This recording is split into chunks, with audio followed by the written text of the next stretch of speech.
approval to record, and here's Tailspire. You're welcome. Incredible.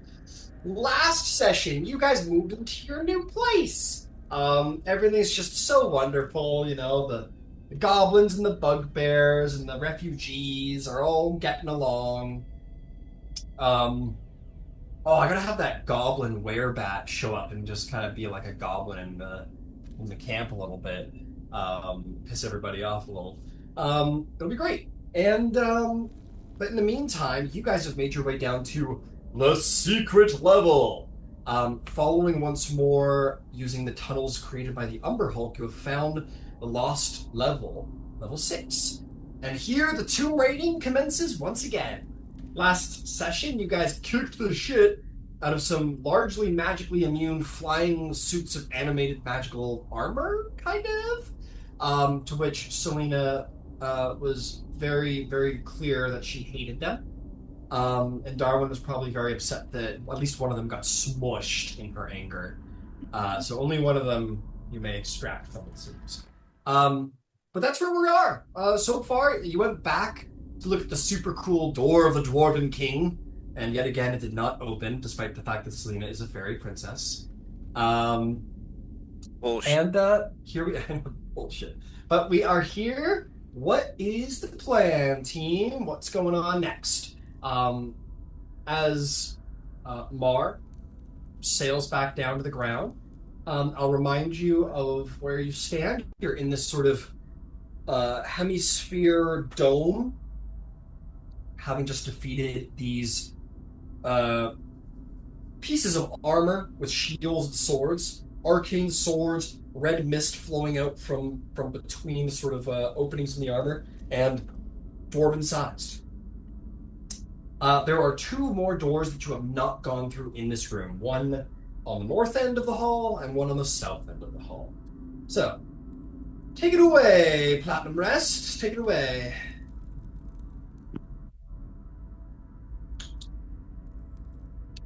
I'd like to get on Smokey. Darwin and I are just having a cry on each other's shoulders at the lost Arcanum. That's true. The loss of the archaeology. You go over to the corner. Smokey is bloodied, and her fur's all tangled up. She's kind of laying on her side in the corner, and her tail is flipping around a little annoyedly, a little painfully. And she's just kind of like laying there in a little puddle of kitty blood.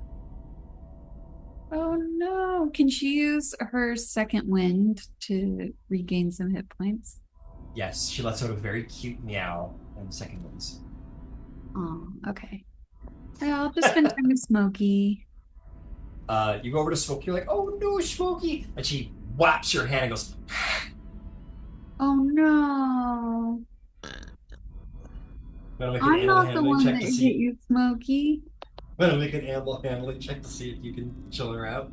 Yeah. She did it to me last night, so I'm doing it to you. That's Her what fur cats. got I woke got up an one morning, her fur was 11. matted, and now she's all irritated and shit. She's all moody. Hmm. Anyway, what'd you get, Steven? I got an 11. At 11. It takes a little of you, like, laying on the floor next to her, and, like, petting her paw to, like, let her know it's okay. And then Hmm. flying around her and, like, dangling a little ball over her head. She kind of starts playing with it and kind of desensitizing her a bit, and then she becomes friendly again. Oh, cool. Okay. But you spend a little time kind of getting back in her good graces. Hmm. What else? Well, what else would anyone like to do? I'll And examine the. yeah, go ahead. I'll And examine. final question, Selena. Sorry, Nero. And final question is Smokey still blinded with the second wound? No, not anymore. All right, I will remove the status effect from her. Ooh, look, it's gone! Wow, so cool. All right, Nero, you head over to. Are you heading over to the fucking pulverized one or the non-pulverized one? Non-pulverized one. Got it. You look at it, and as before, um, let's see here. They're made to appear to be in like dwarven dimensions as far as armor goes. But it is a very unique set of arms, armor, and shield. Um, yes. There seems to be like a lot of dwarvish iconography on the armor. Um, yeah. What would you like to do? I just want to kind of try to understand like what kind of um what kind of abilities that lets it resist spells like that. Got Is it. there Make me something an about? Arcana. Okay, hang on. Analysis. Okay, yeah. Take advantage, Nero. Yeah, okay, I'll take advantage of of Dawn like that. Thank you. Arcana non-investigation. It's definitely Arcana. Okay, I'm gonna need that.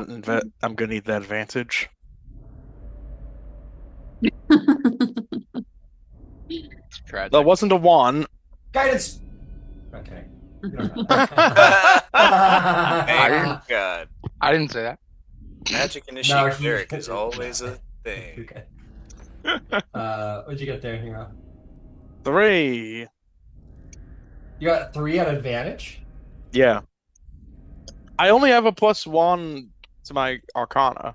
You rolled a one. You know what?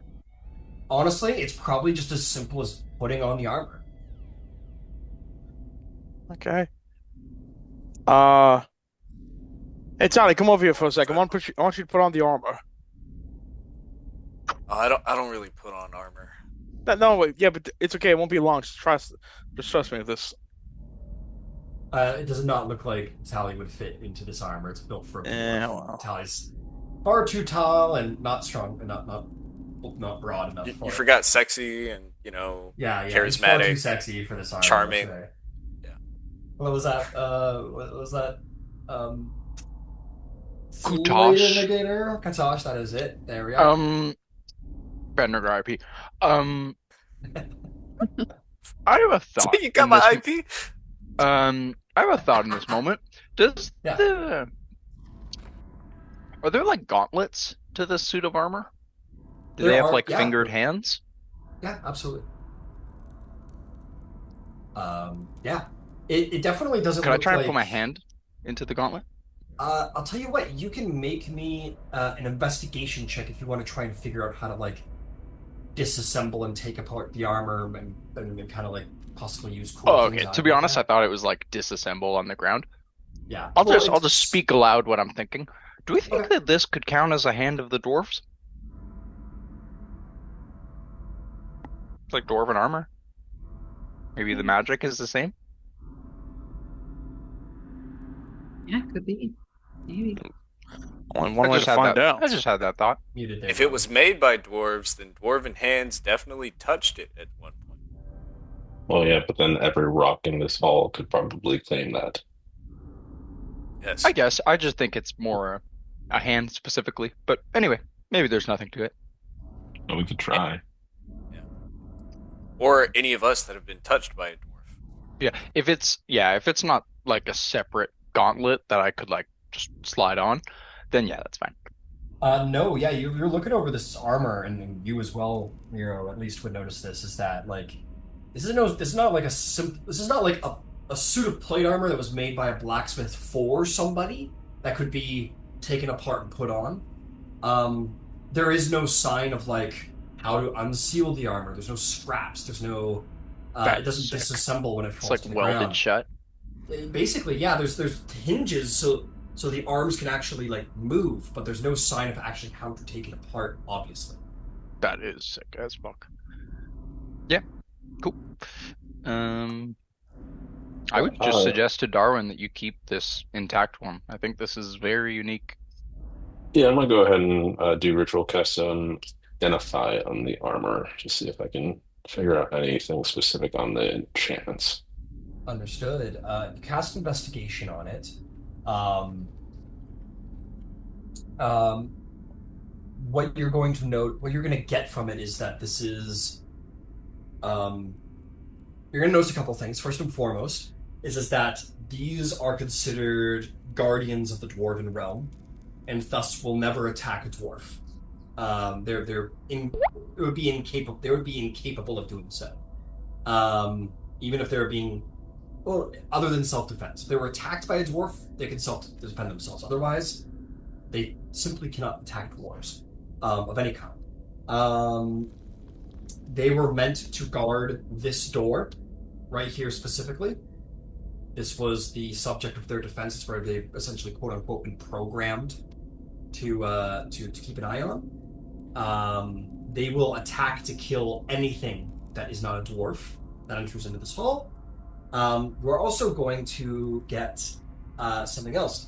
First and foremost, the armor cannot be disassembled. However, the helm can be removed by a simple arcane ritual in which the identify will tell you. It simply just requires someone to basically like roll significantly enough on an Arcana check. You could do so at advantage now because you've been transmitted the basics of the ritual. It requires no great amount of materials. You could probably do it right now if you wanted to try. And then you could gain the helmet, and the helmet is very valuable in the arcane community and could perhaps be altered into some kind of magical item, but unless it is removed via this ritual, it becomes useless henceforth. I'll go ahead and do the ritual. Is that an Arcana roll at advantage? Yeah. I will guide my good friend. Guidance. I'll tell you one quick thing before you make the roll. There's one last part of the identify. There is basically what animated this thing is called a horror spark, and it is essentially the magical essence that pilots the armor, and it can be gathered. It can be extracted and used to make magical items and do whatever you want with it. But it requires an enchanted vial in order to be harnessed within. Again, you'll receive the blueprints within your mind as how to do that. It is not a very difficult task to do for an artificer such as yourself, maybe an hour to create one. Okay. Then I will just kind of my Darwin will explain this to the group as he shuffles the armor into the hole.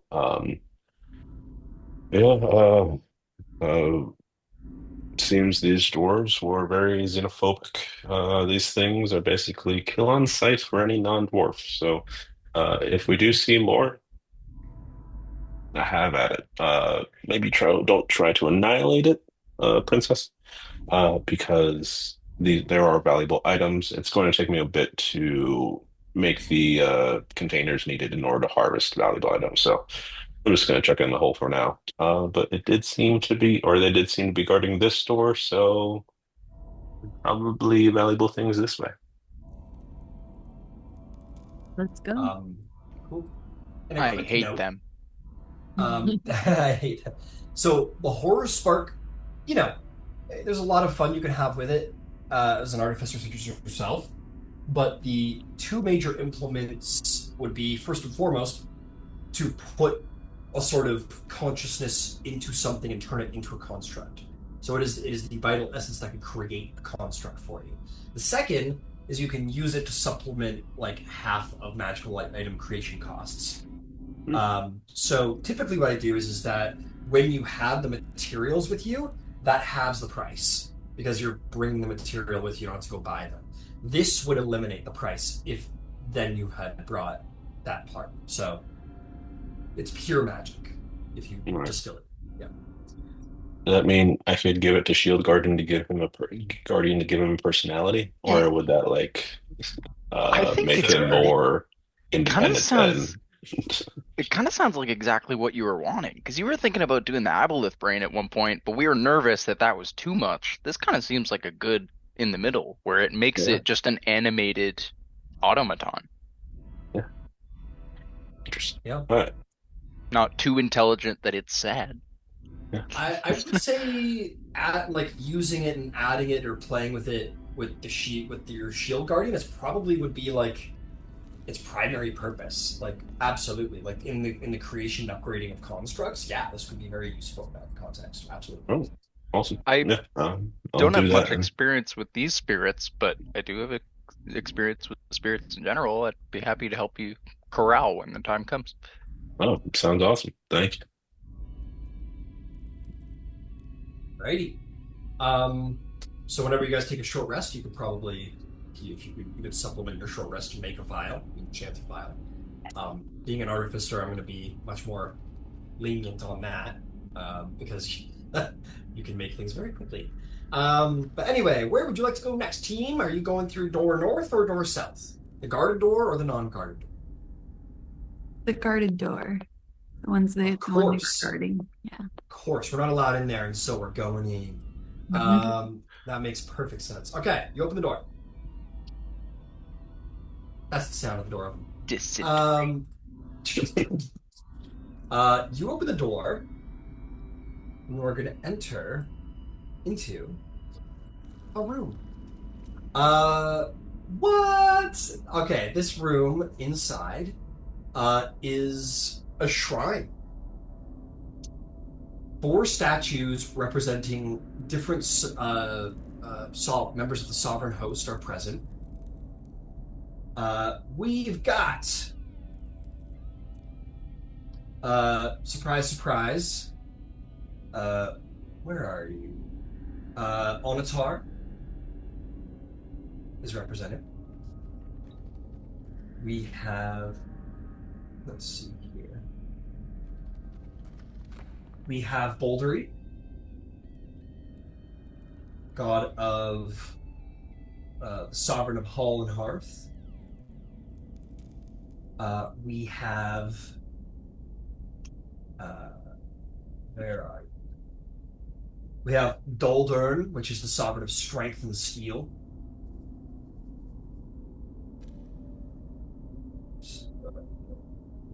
And lastly, of the 4 statues, we have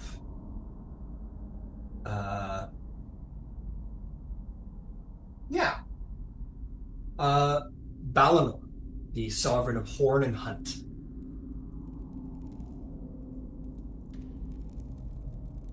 And they are standing in niches at every corner of the room and lying on the floor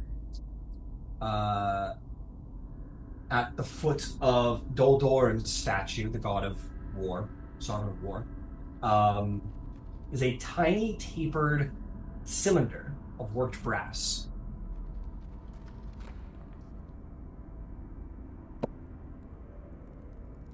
Worked brass? Yeah, worked meaning like someone made this.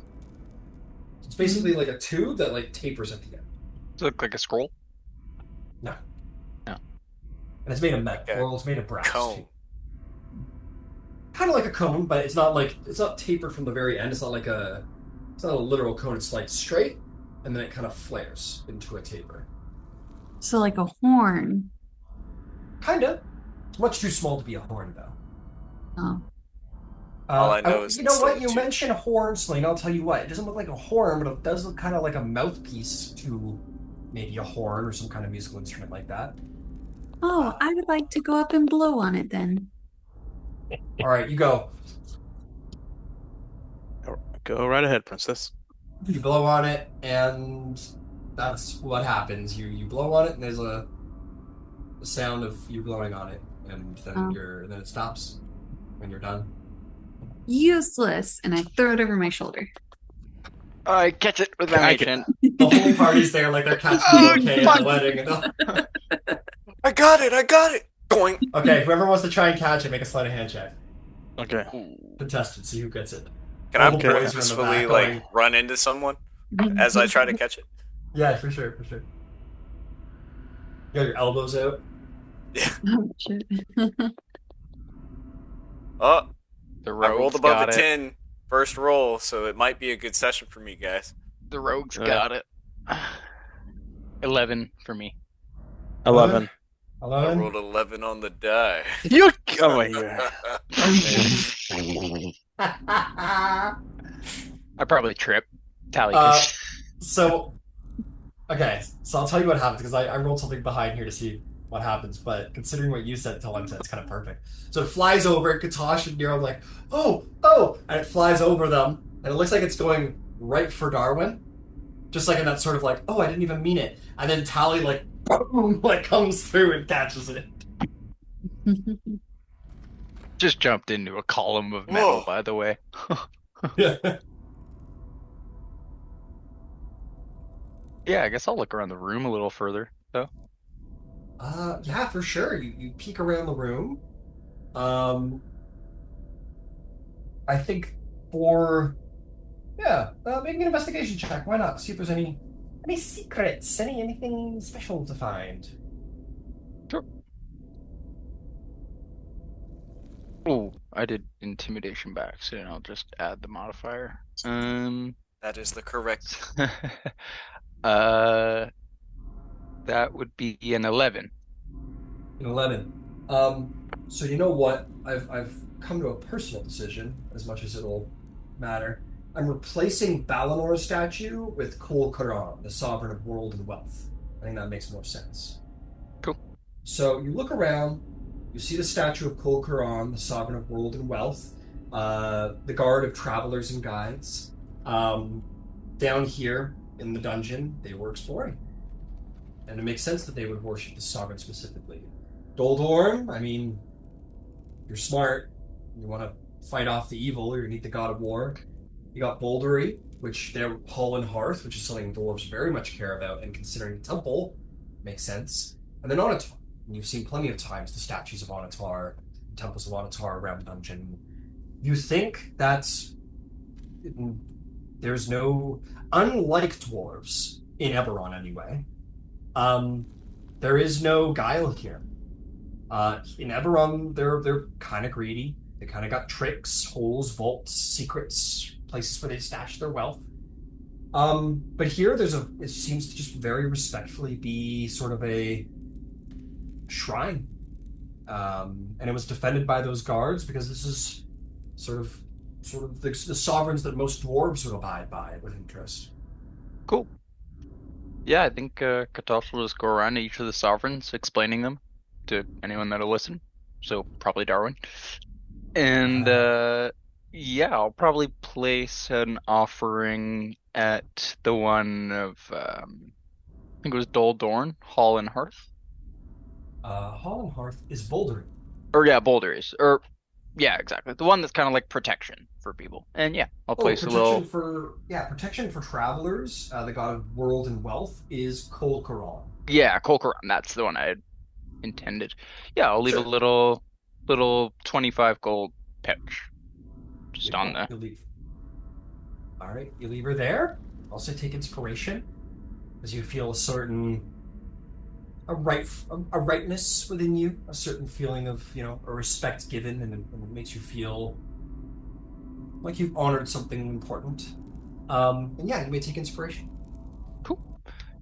Yeah, and then yeah, as long as it's clean and respected, I'll say I think we can lock the door behind us and leave. If anyone wants to take a further look, feel free. Well, for as strong as those guys were, it's kind of strange there's nothing to be found back here. Nothing we found back here so far. Yeah, Hmm. Maybe the prize was the friends we made along the way. there you go. Aw.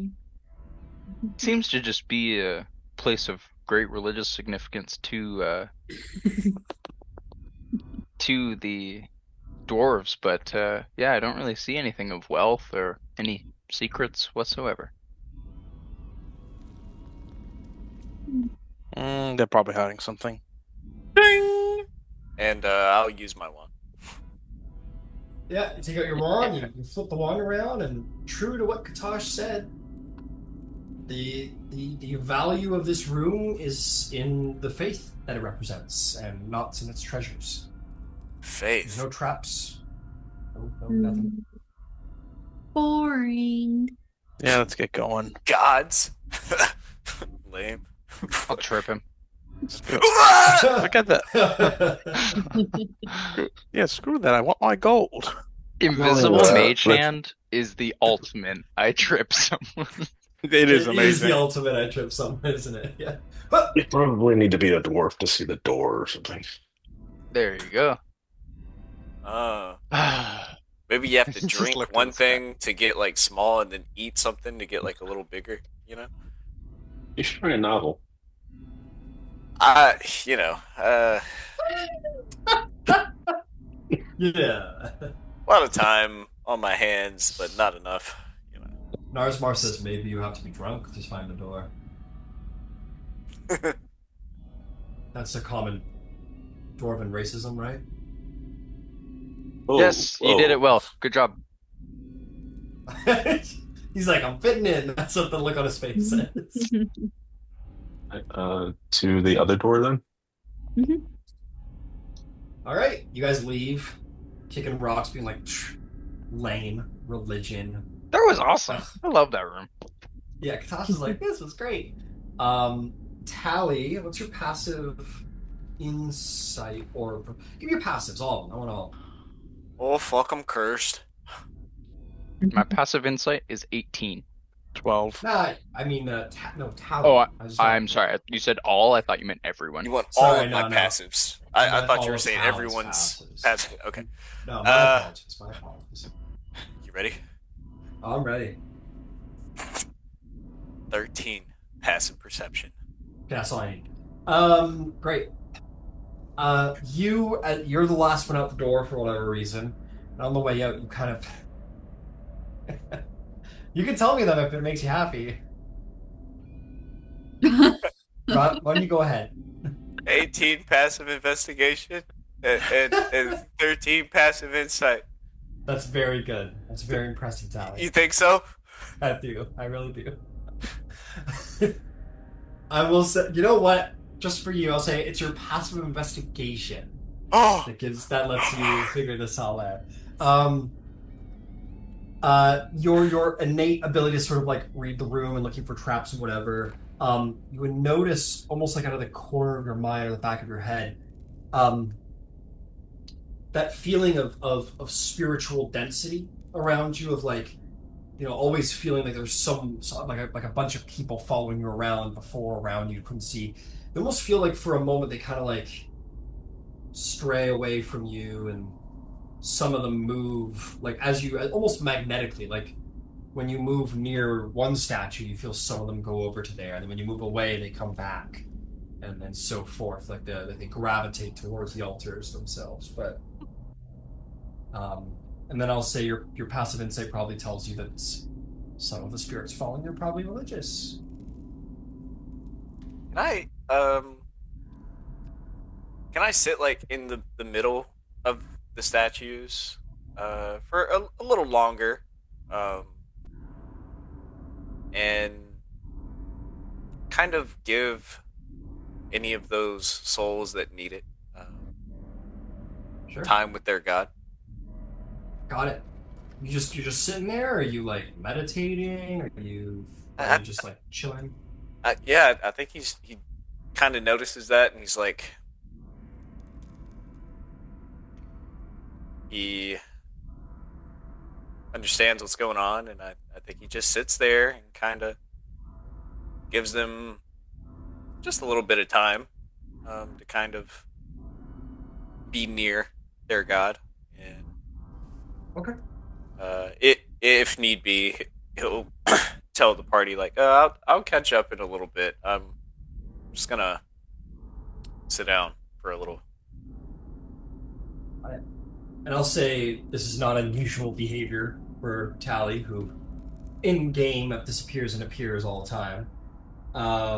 So you guys are doing whatever, and as you're sitting there and you feel this kind of like spreading in four different directions, start to feel very thin. You start to feel very like too much bread or too much butter spread over, or not enough butter spread over too much bread. There it is. And they kind of move away from you, almost pulling you in all directions. Almost feels like being stretched spiritually, and you're kind of letting this go. It's a little uncomfortable, but whatever. Kind of gets worse as it feels like the longer you sit, the more they kind of move from you, and you start to feel a little dizzy. And why don't you make me a wisdom saving throw? Oh, you know how to target them.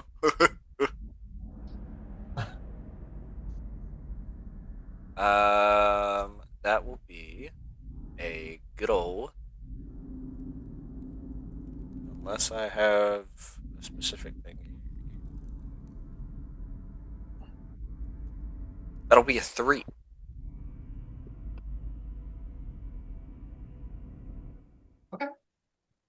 Can I give Tyler my inspiration? No, you can't. Okay. No worries. Well, no, actually, you can. You can if you wish. It- Uh, It's okay if go ahead. it suits more. I think he'll enjoy what happens next. No worries. Or at least Brandon will. Yeah. Because Ryan knows what I like. I do. I think about it. Careful. You guys hear the door close behind you all, and the rest of you, to all of you, you would think like, okay, whatever, was closing the door. But what you all don't know is that Tally is passed out, and the doors have closed themselves, and it has been the spirits that closed that door. And Tally, you wake up somewhere that isn't here. What the fuck? Uh-oh. Uh-oh. Bye-bye. No. You wake up in this strange place, Tally. Your face is up against a marble floor, but it's very bright in here and hard to see. It's like being underwater and like the sort of like highlighted white frozen tundra without the cold, or at least not the harrowing tundra cold, but only a bone thin chill. As you feel again, you're like expanded in every direction, and almost like your spirit was like had been in a slingshot this whole time, and rather than you being pulled back on the shot, it was like the actual wires or arms had stretched themselves out finally, and you've been pulled somewhere else, and you wake up here in this place. It is strangely opulent and cold, gilded, marbled. You feel like you've been here before, but it's impossible to have been here before because there's what looks to be almost like ice or crystals floating around in the air. It's very difficult to see, and you've never seen anything like this in your life. Never, ever. And the room is entirely inhabited by floating flames or balls of light that kind of make their way around the room with a sort of consciousness, if you will. Like someone's making their way over to here. They're doing something over here. They're moving over there, but you're missing the details. It's like you're looking at spirits, and you can only see the spirits, not the forms. What do you do?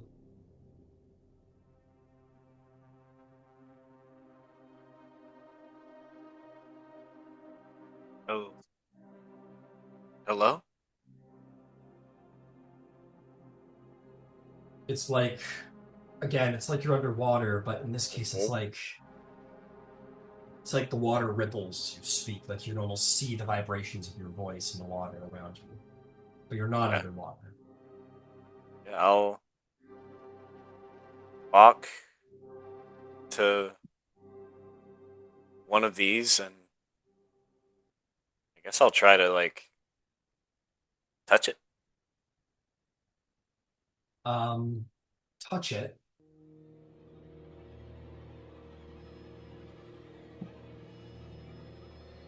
Where? Music isn't ominous at all. Yeah, that's not intentional. Um, I want you to be very specific for them. Is there somewhere you go, some kind of place, person, thing? Is there somewhere specific you would want to poke or something you'd like to put your hands on? Um, I guess that depends on how much I understand where I'm at. When you're here, this is a visually accurate representation of everything. Okay. Nothing seems to be flying through the air. They're not like, again, it almost seems like people walking around, but you can only see their souls. Hmm.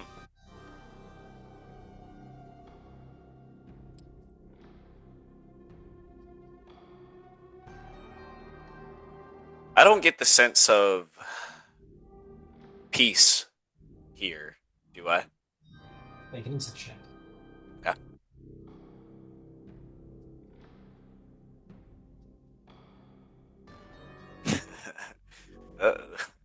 uh, 4 with a nat 1 on the die. It's hard to focus because you are experiencing a level of discomfort being here. You feel very thin. You feel like your existence itself is very thin. Like like your light's lighter than a feather. You've left your body behind, your bones and muscles and flesh. You can look down and see your hands, but it feels like they're not there. It's like Yeah. phantom pain. Mm, love that term. Uh, I think his immediate thought would be to find, like in the basest kind of thought process, like find friend. You know. Okay, you're riding on like that thing. Make me an insight check to see if you can find something or someone here that is personal and familiar to you. 14. You think, you take a minute, there's a little bit of you wandering around, moving up to different things and here and there, and you do definitely feel a sort of empathetic tether here, but it's stronger actually than when you're back where you are, where empathy at the end of the day is sort of like a personal assessment, really, right? You're not literally reaching out and touching someone's heart and understanding them, but sort of a cumulative feeling of someone based on all all the clues and evidence you've taken from them. But here, it's very different. It's very like everything here seems the exact same, but you very much do feel a little bit of an emotion, and you do feel as you try and tap into like someone familiar, someone personal, a tether to follow. You find yourself looking up at the top dais, where you see there are 3 floating figures. You make your way up there, surely enough, easily enough. It's the one sitting on the central chair, wings, throne thing. It's almost like everything here is metaphor as well as physical, but this one, seems the most personal. Is that the one you would wish to try and reach out and touch? Yeah.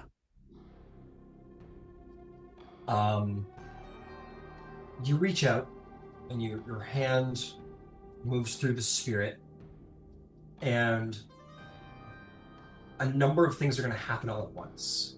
The first of which is you're going to have a deep feeling of regret, for many different reasons.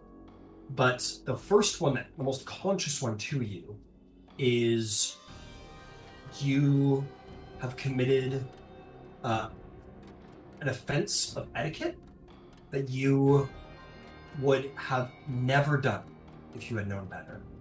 And you are shocked and taken aback by your own lack of... Yeah. He like by your recoils. recklessness.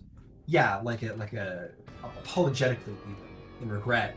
And much more importantly, as that those emotions flood into you, you are going to see something. And what you see will slingshot you back to reality due to the growing shock. That it starts as like I've done an offense. It's like, oh, this is a major breach of etiquette. And then it's like I would have never done that in a million years had I known. And then you kind of see the face and you're like, what have I done? Oh my God. And then guilt and regret and 100 bad negative emotions flood over you, and then all that emotion grounds you in reality and slingshots you back into your form.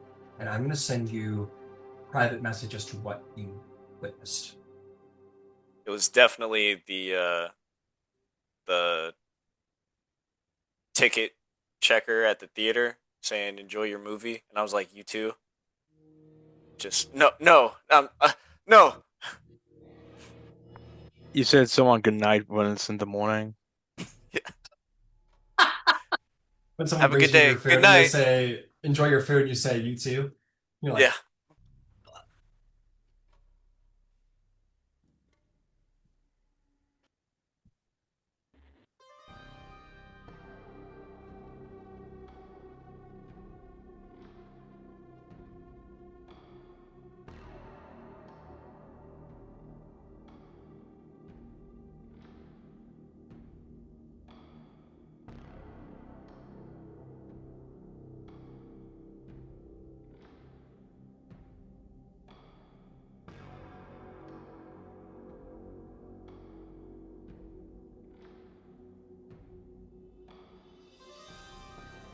yeah, here it is.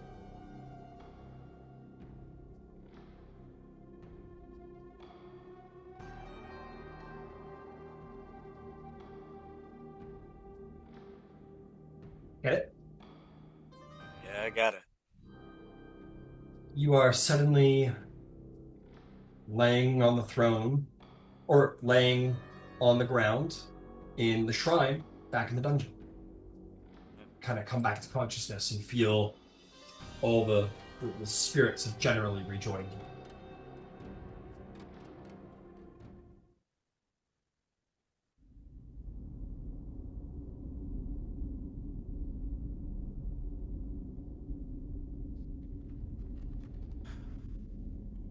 Okay. Yeah, I Anyway. think he wakes up kind of, and he's like,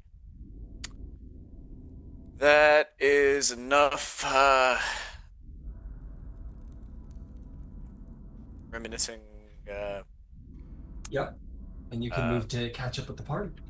Yeah, and Yeah. he kind of speaking to the spirits. He's that's enough reverence for one day, and then he kind of rallies up all the spirit kids, and he walks out. Yeah. And as you move out of the chamber, it's almost like you have. It feels almost similar. Again, it's very in a spiritual, ethereal kind of way. but almost like you had a very long, wide cloak that is like spread around you in the whole room. And as you walk, like the cloak begins to sort of follow you and rejoin in a train behind you. But as for the rest of the party, which will shortly be caught up with by Tally, but in the meantime, you guys step out into here. You find yourself in a hallway, and there's multiple things you can do. First of which, the hallway continues like so, on a southern pass, just a slight little bit to the east there. There is a set of double doors pretty much right before you, a little more to the west. And then down the hall, heading directly west, there seems to be the glint of color, in a sort of faint way, like shining a light through many, many gemstones. Seems to be sort of dazzling the walls further on. So what would you like to do? Would you like to head down the southeastern hall, through the southwestern doors, or west towards the lights?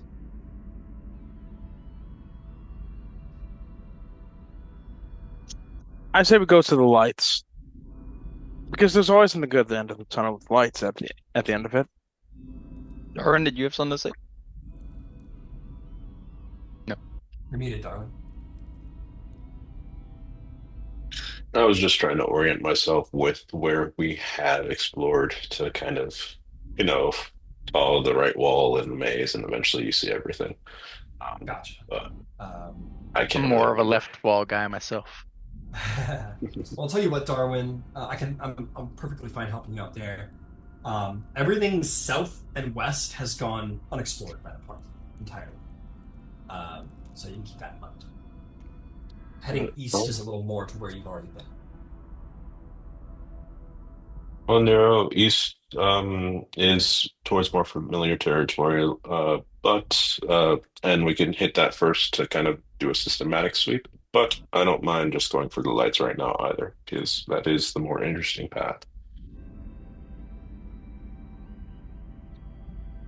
Tell what everyone wants to do. Tosh, Philippe, sing. Yeah. Is there a sound coming from the lights? Good question. Good question, and the answer is no. Okay, Light seems safe then. sure. Yep. Okay. You Cautiously turn. approach. Got it. You turn right and head west, and make your way into the continuation of the hall. And you're going to see a wall of gemstones. Carved into the northeastern wall here is a fresco that depicts dwarves tossing gems into the mouth of a giant Zorn. You have seen what a Zorn is. It is those like three-armed, three-legged like earth monsters with the mouth at the top up there between their arms. So you've seen these creatures. You see dwarves kind of like throwing gemstones into their mouth, and the gemstones on the fresco are real. There are various kinds of agates, carnelians, citrines, amethysts even. So it's a wall of beautiful fresco of valuable gems. Ooh, pretty. Is there anything on the floor in front of the gems? No. Oh, okay. No dried blood. No, nothing like that. Oh, this is what I'm talking about. Like, and I start trying to remove them. I back up. Nero takes out a knife and starts, yeah, give me one. Do you want to start with the banded agate, a moss agate, a carnelian, a citrine, or an amethyst? The amethysts are the most dazzling and biggest of them all. Oh, he's going for amethyst then. Oh, of course.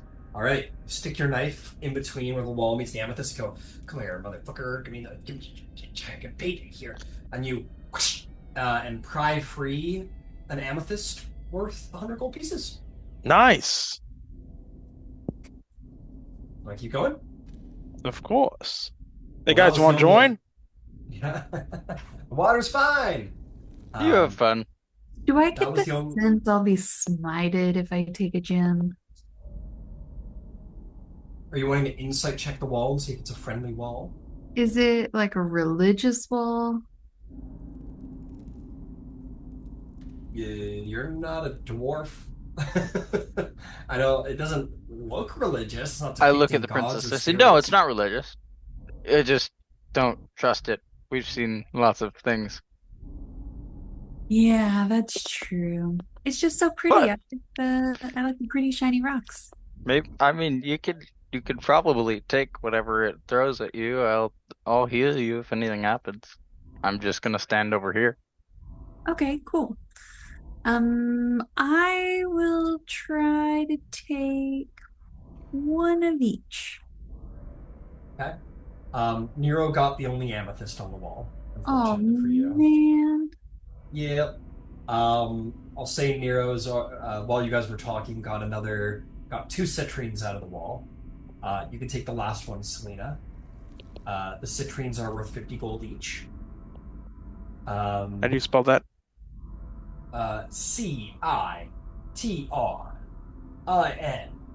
Citrines. Two of them. Got it. Thank you. So, Selena, you have one of those. And then you guys start working on the carnelians, which are also 50 gold each, and there's four of them. So, Selena, you can take one. Nero, you can take three.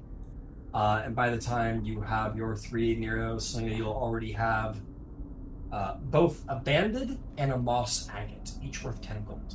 What were the three? Those are the citrines. You already have them.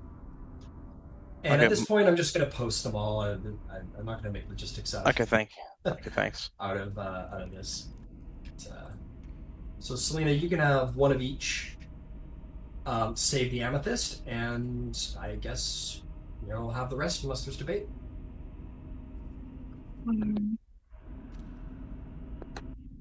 Hey, Nero, I'll trade you for the amethyst. What you got? I've got A hammer. I'll trade you your Hmm. life for an amethyst. I've got a puma with sharp claws. It's technically a panther. Oh, I got this magical piece of paper that I don't really know what it does. Oh Well, what does it do? yeah! It's a spell scroll, but I wasn't able to read it. Could be anything. Could be anything. Let me take a look and see what kind of spell scroll it is. Sure. You know where you got Can it, I Selena? take a look at your amethyst while you look at my spell scroll? Deal. Perfect. And she'll fly up high with the amethyst. What's on the spell scroll? You Where'd never get it? told me. Do you know where you got it? Can you tell me where you got it? I got it months ago. Did you write down where you got it? No, Any way to tell me how I can identify the scroll for you? I wrote down magical piece of paper, transmutation. Nero, it's a piece of paper that says the word transmutation on it. Motherfucker! Okay, Selena, goddamn it, give me back my goddamn amethyst. Still looking at it, Nero. This ain't what thing this is printed on. Oh man, where did I get it from? It was Can't Is tell you there what it other is. loot Let's see. around it that you could like kind of? Was it on the 4th level? Was it on the 3rd level? no, it Why was don't we before we. consult the Oracle, aka all the recorded? Yeah, it was Silent. pre-dungeon. Yeah, I think it was pre-dungeon actually. Oh wow! I really do. It's the first thing Oh, in boy. my list. Let me see if Well, it's in my notes. then it's a All piece right, of paper that guys. says the word transmutation. Princess, on it. I believe it. I believe you. Give me back my Seems goddamn Seems magical amethyst. to me. We gotta watch tape, guys. We gotta figure out. All right, run Where's the she tapes. gone? Run the tapes. Pause the game. Okay, hang on, I'll bring it up. That's awesome. That's great. Well, you can keep looking at that spell scroll, and I'll keep looking at the amethyst. I'm done looking at it. Oh, I'm not done with the amethyst yet, though. This is literally the shape that just says transmutation on it. Oh, I can't really read that well. I'll just continue walking down the hall. I'll say the paper has like little notes on it like that. It's like transmutation. Like it says literally like, and it says sometime before the heist? Question mark. Oh, It's just fuck. it's just Just like a weird scroll. It's like, it says I said definitely, underline definitely magic next to it. I send my mage hand up to get my to stack. Selena goes like this and it goes away, probably. I'll give it back. I think you Eventually. buddy. You pinky swear? Eventually. Eventually. I'll trade you for that clear stone you have. Points to his diamond. Yeah, I'll keep walking down the hall towards that light. Is that this direction still? This was the light, was the Okay, cool. gemstone, so. But Got as swindled you're by a fairy. here, it's happens to the best of us. Literally. Literally Well, got when they're a Tales all swindled. this princess, time. when they're a princess, it's more like taxation. Yeah, that's right. It's just taxes, Nero. That's This right. is free market capitalism, everybody. This is Feywild capitalism, which is I'm the princess and I get what I want. Okay, continuing onward, you guys can either continue your way west or travel north. That's where the hallway seems to continue to. Or go back the way you came.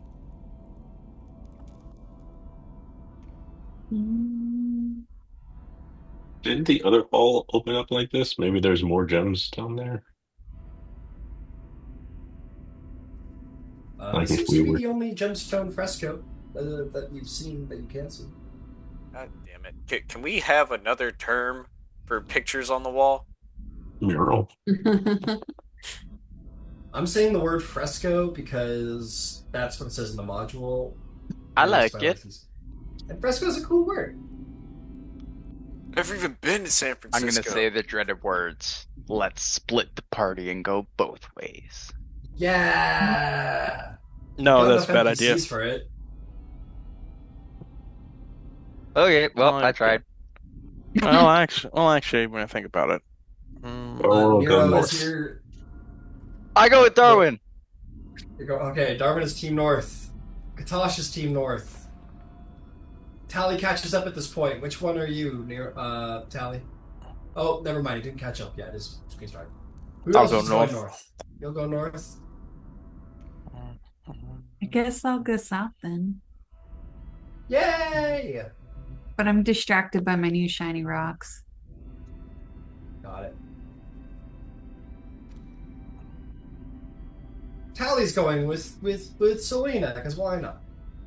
Yo, you realize they're fucked if they run. They have no med. Oh, except Selena's destroying. Yeah. Philippe, That's all the magic I where- need. Where do you want to go, Philippe? I'll go with Selena and Tally. Magic of muscles. Yeah, I with the magic of muscles. We'll touch Tally on the back and just say, "Be careful, brother." And I'll give him a shield of faith for 10 minutes. So +2 to AC. Cool. They are not without magic, though. I'll tell you what, Nero. As you're walking over, Melith kind of puts her hands over your shoulder like this from behind, and she whispers in your ear. She says, "If you really want the gemstone back, I can make a deal for you." What's your idea? You just tell me if you want it or not, and I'll make it happen. I don't want it that badly. What? She unclasps you and walks away. I don't want it that badly. Like, yeah. Like, I think I'll find a way to get it back. I like that Nero's scared of his like goth girlfriend. It's great. She's the devil on his shoulder. Like, well, other than the more human version of the devil on his shoulder than the other. I already have a devil on my shoulder. It's like I have a goth girlfriend. Oh my god. She's like, I'm not literally the devil. I'm worse. All right. Anyway. Humna, All right. humna, humna, humna, Humna, swing. All right, here we go. Let's see how Team North does. Team North, we're going to deal with your room first. The Shield Guardian goes forward. You guys are covered on the front line. Darwin, riding shotgun. You make it into this room past a broken door. Um, you see a room that looks like, I don't know, like an Umber Hulk barged through. Um, the the door here that you walk through is broken, as is this door up here is broken. Destroyed, in fact. Two stone doors were brought to nothing. So Umber Hulk was probably exactly what came through here. You look around, and I think Darwin, you being an artificer, would look around and see a gem cutter's workshop, or at least it was once. Um, the four quartz pillars in the rooms, as usual, fill the room with bright light, and four work areas in the middle of the room were meant for gem cutting, but they have been reduced to rubble. Um, if you want to look, do you want to look around the rubble? Do you want to keep going? Uh, can I investigate or can I determine like kind of the path of destruction, which way an Umber Hulk would have gone as Sure, make opposed to me enter? yeah, make me a nature, or you know what, I'd say a survival or investigation. It's your choice. To investigation. Yeah, 13. 13. Clearly broke down the door in the north and then headed south. So you're following the opposite path that it traveled right now. I'll So what kind would you of like to go? like move Shield Guardian towards the south entrance where it would have gone to try and cover the hole while I like kind of relay, especially the Nero. This seems to be a gem cutting workshop, so there may be some rough or even finished gems in this rubble. Oh, oh, sweet. Why don't you make me a little investigation check here to see what you can find in the rubble? He puts his nose to the ground. Sniffing for wealth. God damn it, he 19. rolls well every time. It's for something with money. I, Every time. I kind of like it. Nice Um, story. He always Nero, gets it. you're sifting through the rubble and you're like, fuck, what is this? Whatever. And you're like throwing shit over your shoulder. You don't find anything other than a couple of like useless old tools. But Darwin, as you're seeing Nero like looking at things and kind of like putting them on the table or moving them aside, you're going, those aren't useless. And while Nero technically finds them and doesn't find anything of gemstone or anything like that value, you recognize that you could put this all together and make a jeweler's set if you wanted to.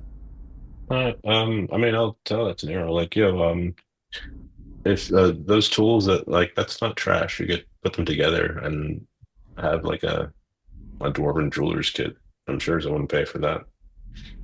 Okay. Or Not we bad. could keep it for the party. I'm sure maybe we can either you, me, Kutash, Selena, Nero, you Philippe. could put those gems to really good use. Yeah. Okay, so Oh yeah, yeah, we dwarf. wanted to make those elemental gems, remember? And anything. Any of these Yeah. gems.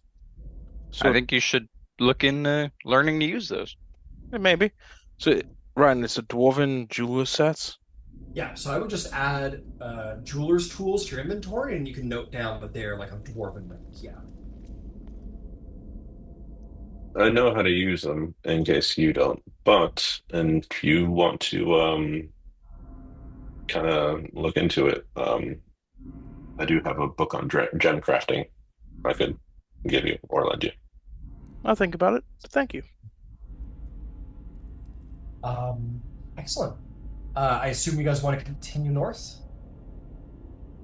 I'll follow Darwin's lead wherever he wants to go. Yeah, like we probably can't. Oh no, we're following the opposite path. Yeah, continue north. Yeah. Okay, you continue north. Um, and I'll tell you what. We'll figure out where you're going next, and then we'll skip over to the other group.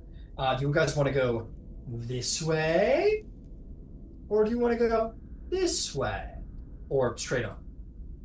So you guys can either go to the northwest, you can go north and the northeast, or you can continue to follow the hall east.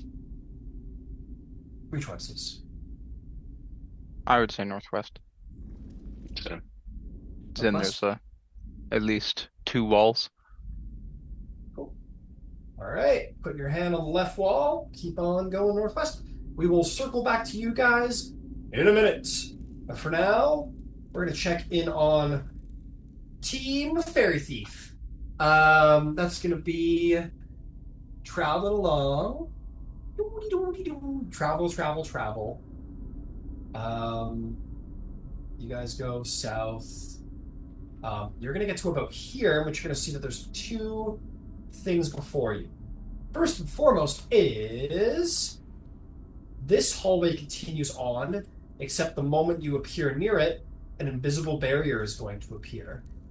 You're going to hear a familiar feminine voice say, "Nah, you're not powerful enough to go down this way.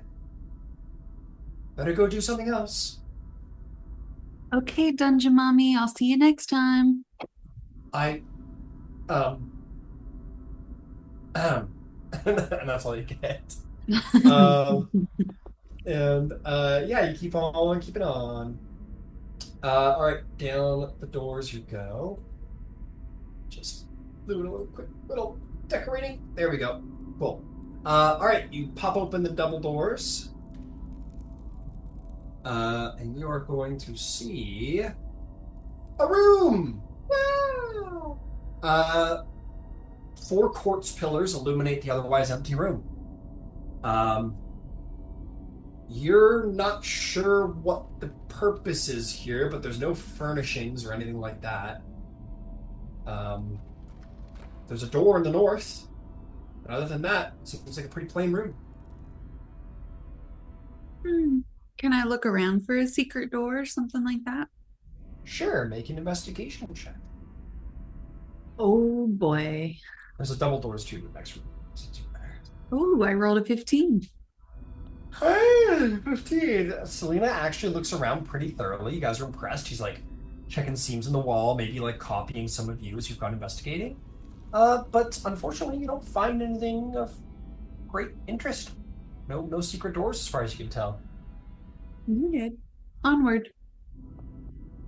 What? All right. Keep it going because your room was a little less interesting than theirs.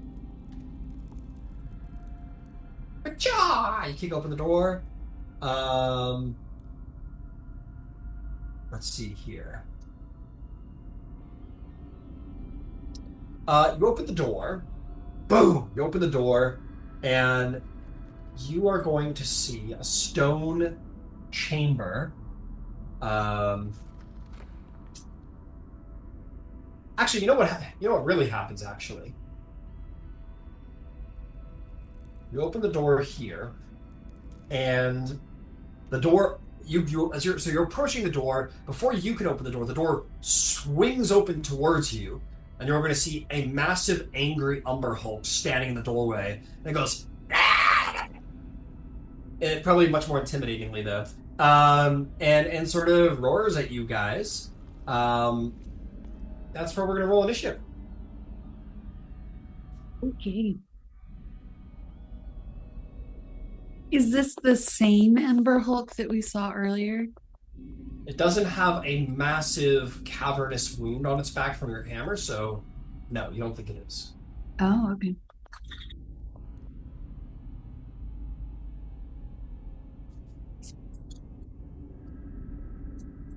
All right. Umberhall, Philippe, Selena, Tally, Narismar Doet, and Smokey versus Umberhulk. Fight. Don't worry, you guys are basically gods. Exactly, you got this, guys. You got this by the ass. All right. Okay, let's get some initiatives going. Philippe, how'd you do? 13. 13. Okay. How did you do, Selena? 8. Oh, shit. How did you do, Tally? I think he's just logging back in from his forced restart. Ooh, Charlie. All right, Talenta will be a little distracted by it before the battle starts.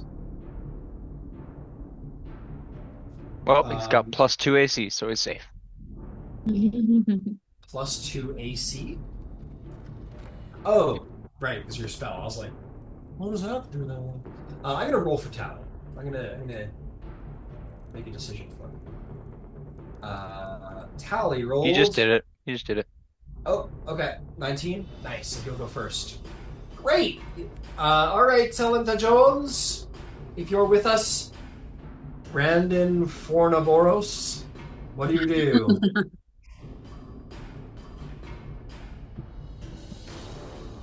I think he's not with us. I think he lied. Okay.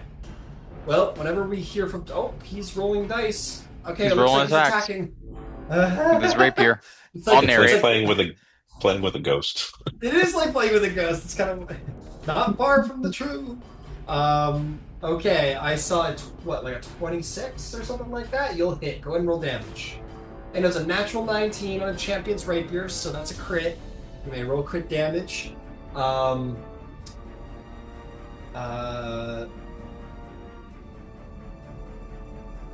yeah. We will say Selena was right at the door before it opened. I'll give you the sneak attack.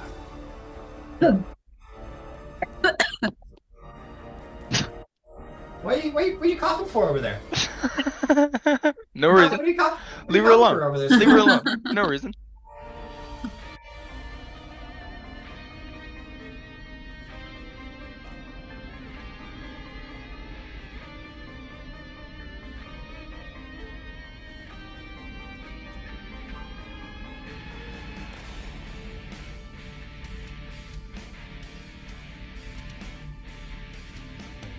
So many dice.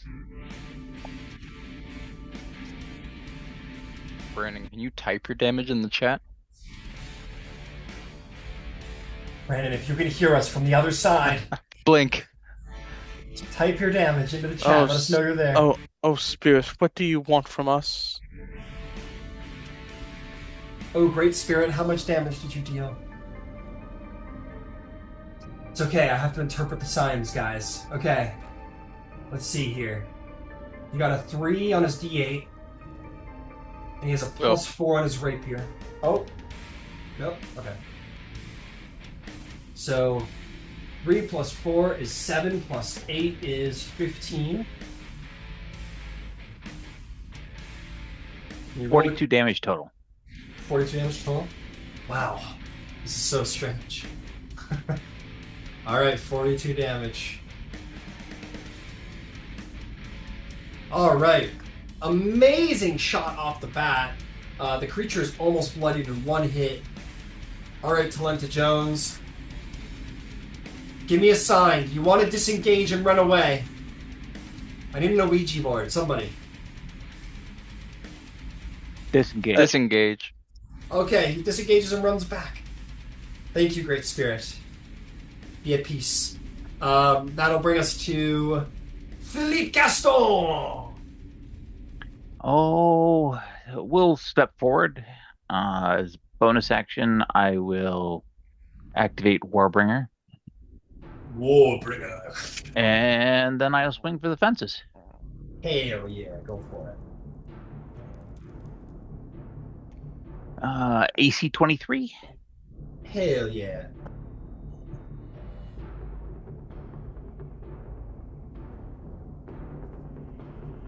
For 21 points of damage and get knocked back 10 feet. Ow. If you're larger, or smaller. God, well, it's I'm large, thinking- so yeah, I'll take it. Yeah, and I will advance and swing again. Damn, that's some aura right there.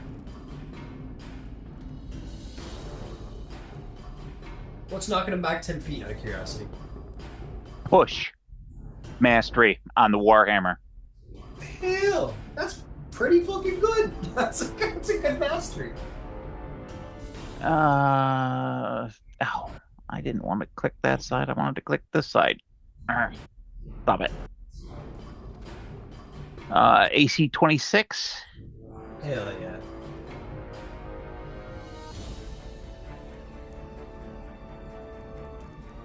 I just want to read the text quick. Yep, nope, that's every time. Push is Okay. crazy. Holy crap. Pretty puny damage, only 13 points, but go back another 10 feet and I will follow up. Fair enough. All right. End of your turn? Yep. Impressive. All right. Yeah, very, very impressive. Okay. He's back. He's alive. Okay, I need Philippe, Smokey, and Selena to roll wisdom saving throws as it's going to shine its confusing ray at you.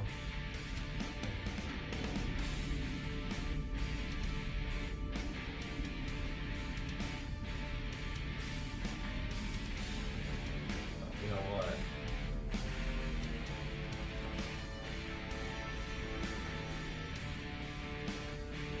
What did we get? Dirty 20. You're fine. Selena. I got 15 and Smokey got 12. All right. Smokey is confused.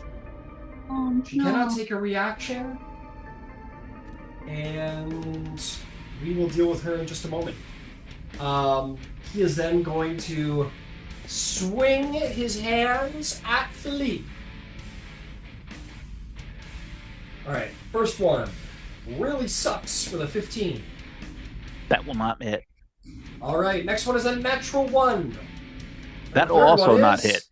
A natural 1, I'm fucked. Oh, this is gonna be one of those days. He goes, and he like misses, and then kind of goes a little embarrassed, and he kind of starts backing up a little embarrassed because he's really hurt, and he was banking on that turn being wicked awesome, but he fails and looks very bashful about it. Do you let him go, or do you swing on him? I'll let him go. He runs away like, and he like knocks over the door as he goes. Very embarrassed by his performance and really, really hurt. There's a good chance that if he ever runs into you guys again, he will not be a problem. That was a pretty astounding performance on your guys' part, and that is the problem dealt with. Well done, guys. Left behind, however, seems to be a pretty intensely smashed room. It looks like it came in here to find something, and by the smell of it, it may or may not have succeeded. And you know what? This is a great flavor as to why he sucked on his turn and missed so bad. You see alcoholic spirits are scattered across the ground. Not much of it, but a little bit of it. Vats, bottles, shelves have been smashed. Nothing here is really salvageable other than broken glass. And there's only enough spirits on the ground to suggest that a lot of it evaporated over the many years, but enough of it that perhaps the Umber Hulk got drunk and tried to swing on you guys drunk. And that's why he sucked. But that's the room.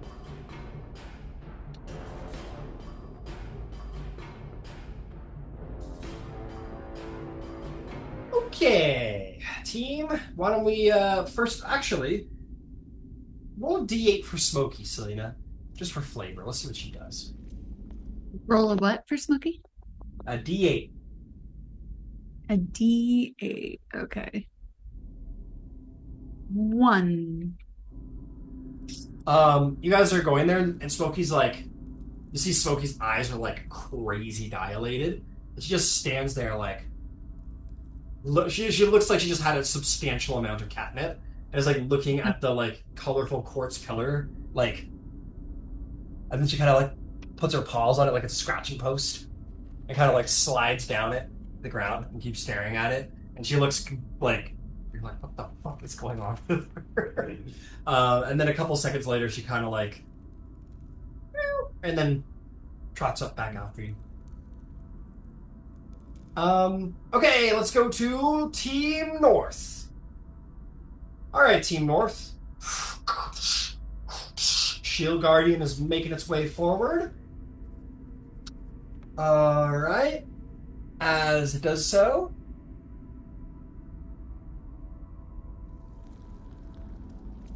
um, let's see. Uh, you get to about here, and you see an open pit. The shield guardian stops before the pit, and you look down to see that it is filled with rocks. There's just, um, yeah, filled with rocks. It is 10 feet wide, 70 feet deep, and seems to be filled with about like 20 feet worth of rocks. Or you wouldn't know that, but so it looks 50 feet. Yeah, cool. Unless you have a strength score less than 10, you should be able to jump over it easy enough. Yeah? You want to give me an athletic check, Kutash? Just barely I can get over. Nice.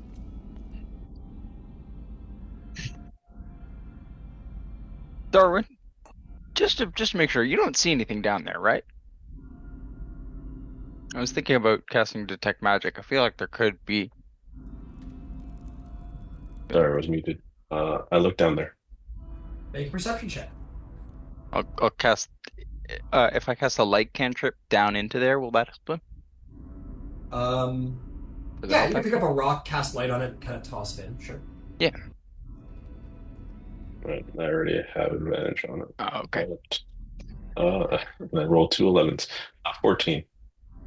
Yeah, the rock hits the ground in there. Again, it's 50 feet deep. Oh, excuse me, it's 20 feet deep. Sorry. It's about 20 feet deep. Nothing inside. Just built. It seems to almost be like a. If you didn't know better, it almost looks like they needed somewhere to put rocks, so they just kind of threw it in this hole. Dwarves long ago. Okay, yeah. Can look up. Nothing on the ceiling. Right. I will tell you what.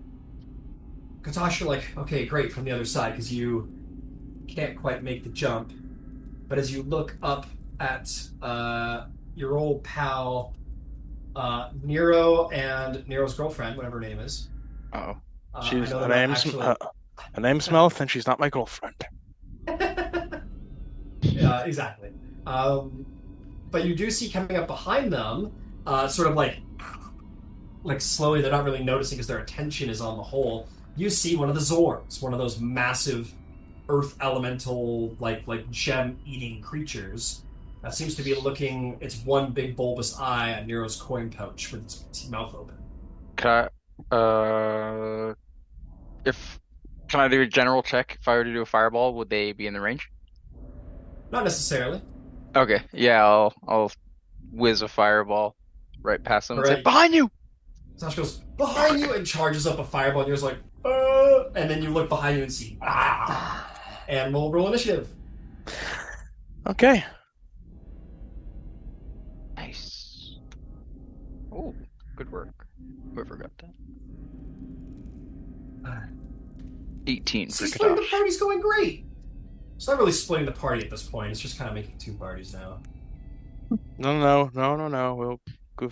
Yeah, enough NPCs Circle back. to fill the blocks. Yeah, we need battle music to start. Don't worry, I'll finish this before their turn comes. I'll finish it before it begins. Okay. Yeah, why don't you give me your initiative, Kutash? 18.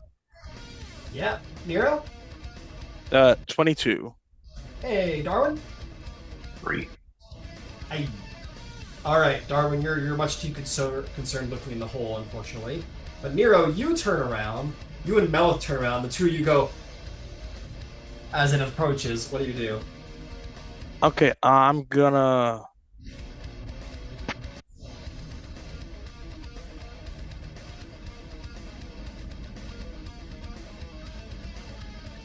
Look at what I can do.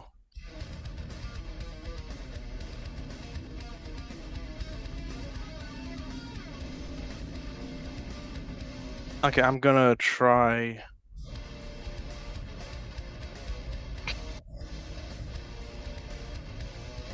Okay, here we go. I'm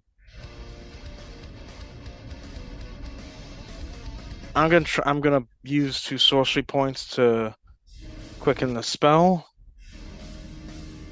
Mind Sliver. Mind Sliver. That's DC 16 intelligence. That is a fail. Just barely, but a fail.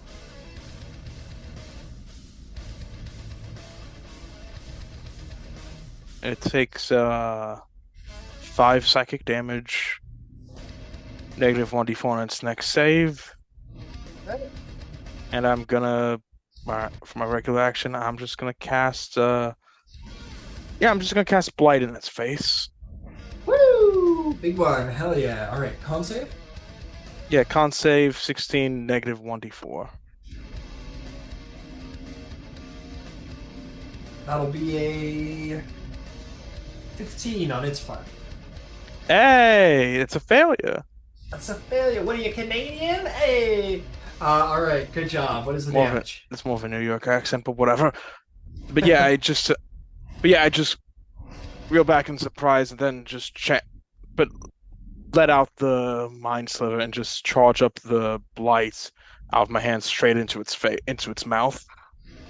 All right. Hell yeah. And it's gonna take Big rolls.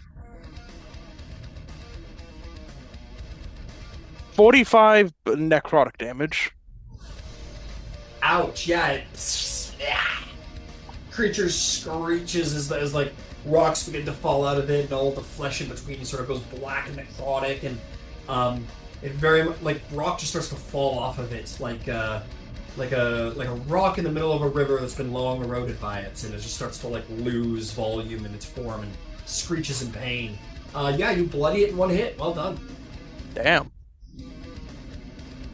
That'll bring us. Yep. I think. Fuck it, I think I'll stay. All right. Melith, suddenly with a dexterity that might surprise you, suddenly shoots around the side of this creature, lines up a flank, and takes her magical stave, which looked like it was largely just for arcane show, and is going to try and like spear him with it, which looks kind of silly. It's like a magical stave. You're like, it's gonna break. Why would you? Yeah, basically like a. But no, she takes it like under her arm and goes for like a stab, literally like a spear.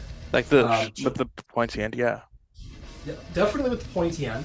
The first one is going to bounce off of its rocky exterior, but she realigns herself. Fuck, and she misses that too. She looks incredibly angry as that happens. And I don't think we got any bonus action spells worth doing. That would have been really cool if it worked, but it didn't. So, too bad. So I can give her my inspiration. You wanna? I can give her my inspiration. Yeah, sure. Oh, I'll give her one more roll. Oh yeah. It's a bit better. That one does hit, just barely hits. Okay, nice. Very nice. In its leg. She pokes it in the sort of back of the leg with this like very simple looking staff for 4 reduced to 2 piercing damage. Okay. And you're like, well, that was you. And then you see going up its leg, it starts to discolor in a very fast way, like it's being just flooded with an immense amount of poison. And it's going to take. Evil.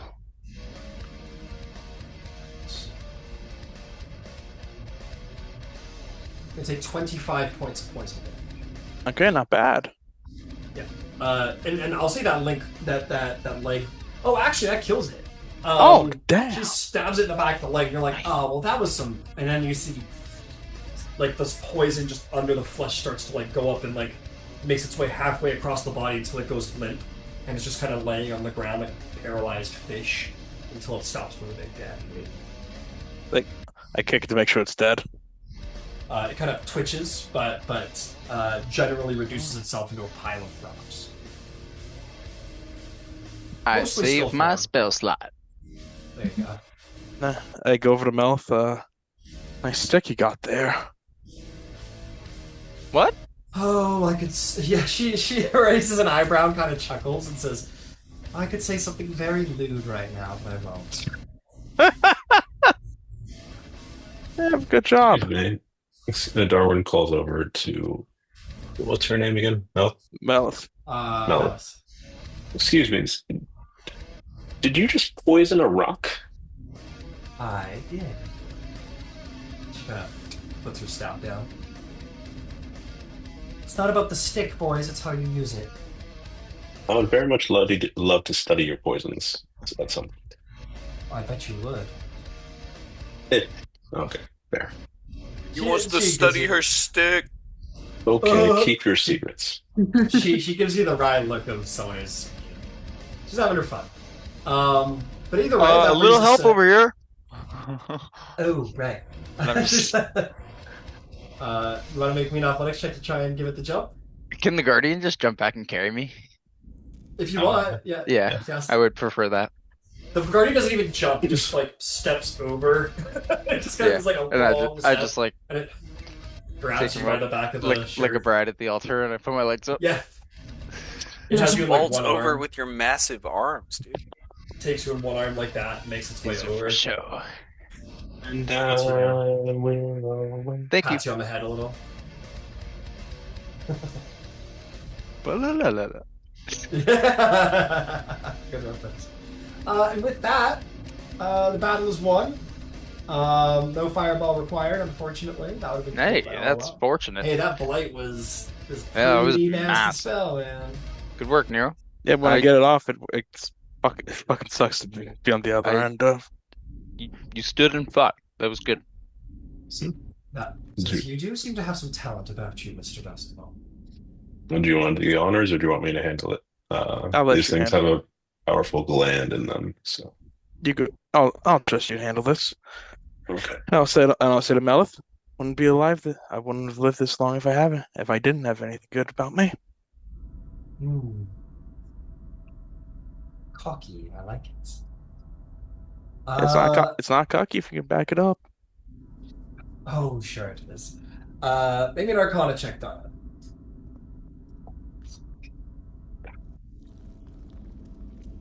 $16. I'm gonna burn a flash of inspiration to get that up to 21. Flash But G's I got don't it. know if that'll be enough. You will be able to extract its skin, its stomach acid, and its teeth. I'm probably gonna say, considering how it died, the skin is fine. It's mostly stone. I'll probably say we'll skip the stomach because it died by poison and necrosis and maybe not a feasible Yeah. organ anymore. So I'll say you can get the teeth and you can get the skin, but unfortunately you go for the olfactory bulb and you don't quite maybe you like pop it or something by accident. It was a really hard thing to grab. All good. Oh, Thank gracious DM, you wouldn't allow guidance. Sure, I'll let you put a guidance on there. Sure. Roll If you D4. roll the 4, you can get it. One. Oh, That's okay. well, thank It you. was worth a shot. Worth a shot. Yeah. Worth the shots, always. Okay, I'm sending you what you get. Right. No, I already have it. Oh, okay. Too late. Already got it. Well done. Cool. But in the meantime, while he takes an hour to do that, because this is a big boy, you guys are going to look around the room, and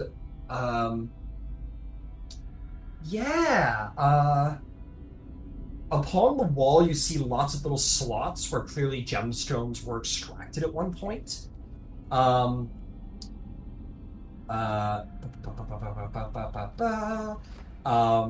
There is 4 20-foot long, 5-foot wide, 3-foot high stone tables that stand in the middle of the room.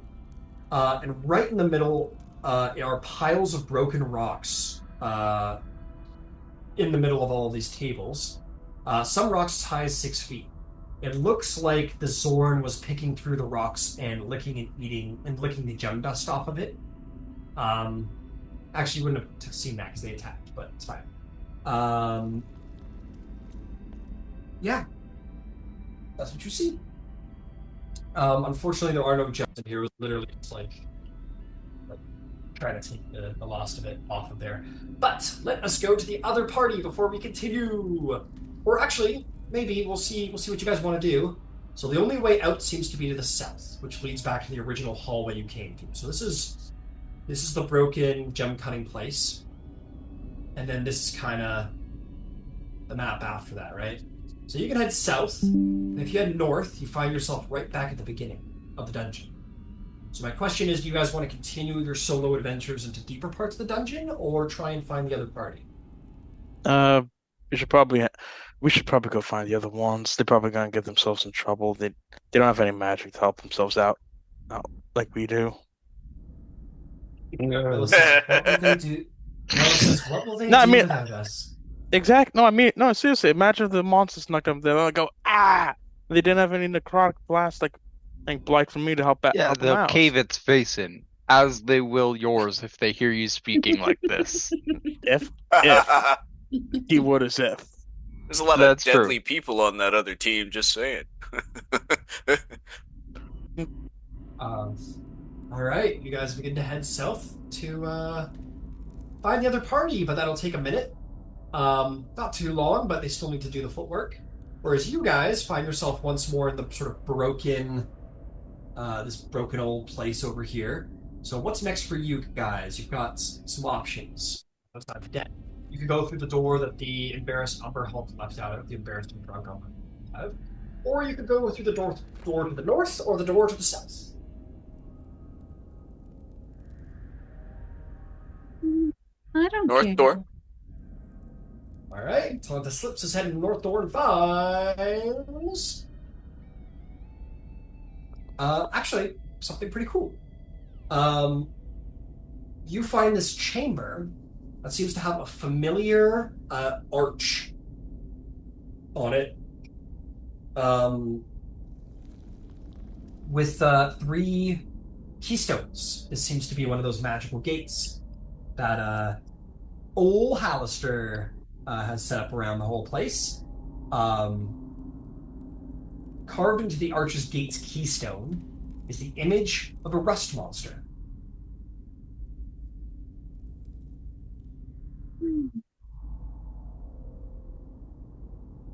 So, seems like we might need something from a rust monster. Where are we gonna find one of those? Or something that's tarnished and in poor repair. Maybe. Maybe. Hard to say. You would think that something made by a wizard would be incredibly like detailed and just descriptive.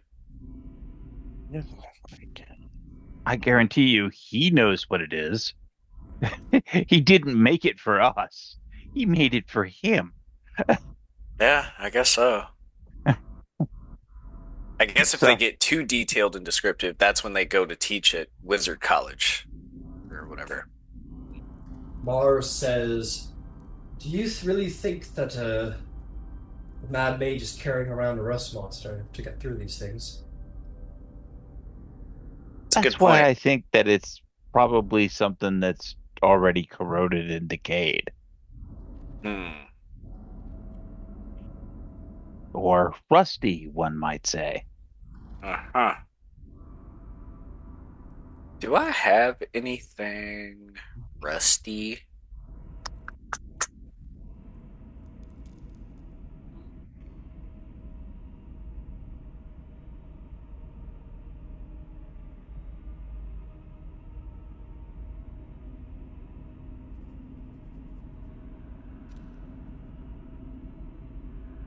I don't know. Oh, Ryan, is at least one of the daggers that I have rusty? I have to imagine you're probably keeping them in good repair for battle. Yeah, I would think so. You guys are pretty. I'll tell you what. Is there anything in your inventory that is made of metal that you like picked up long ago and never really used? Like maybe back during the dragon heist? I have a crowbar. Okay, yeah, I'll say Selena pulls out a crowbar. It's got a little rust on it. It's not like fully coated or anything, but it's definitely got some rust on it, sure. Give it a whirl, princess. I'll give it a whirl. You whirl it at the gate, nothing happens. Oh man. It's not whirl it.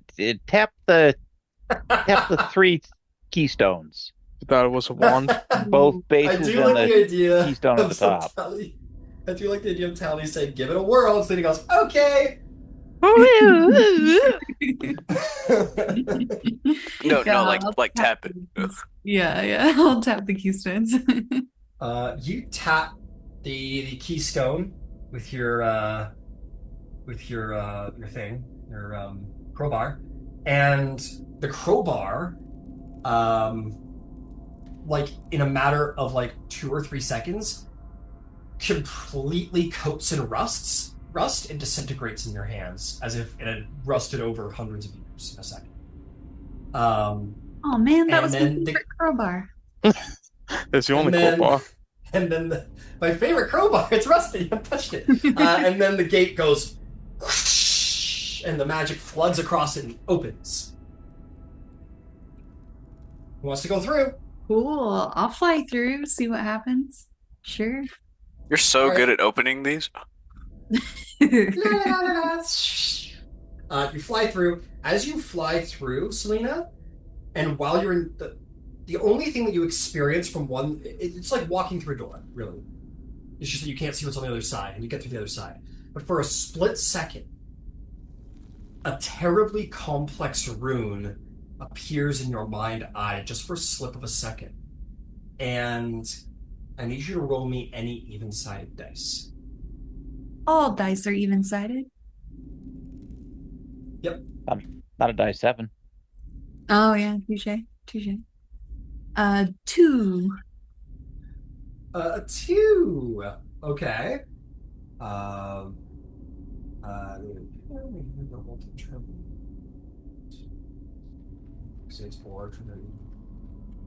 Hmm. Okay, guys, roll your D1s.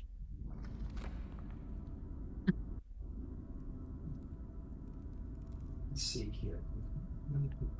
Oh, got it. It's the first time I'm doing this.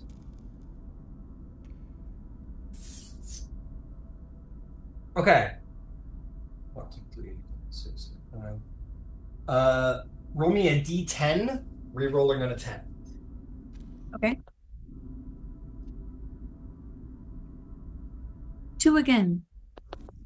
All right. You see this strange symbol appear before you, like sort of in your mind's eye, if you will. And as you come out the other side, you filled yourself filled with the primal magics of war. And when you hit a target with an attack, you can turn that hit into a critical hit Whoa. at your will. For She the can next already minute. do that. The next minute. Oh no, I need something to fight right now. The Believe, princess get over just here. keeps flying. Yeah, she Tally lines walks up at the through. door. Tally walks through like, is there anything over here? Oh,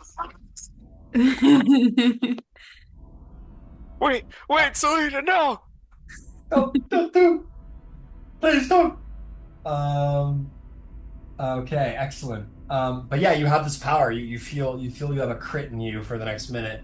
But where you guys appear on the other side of the gate is somewhere pretty cool.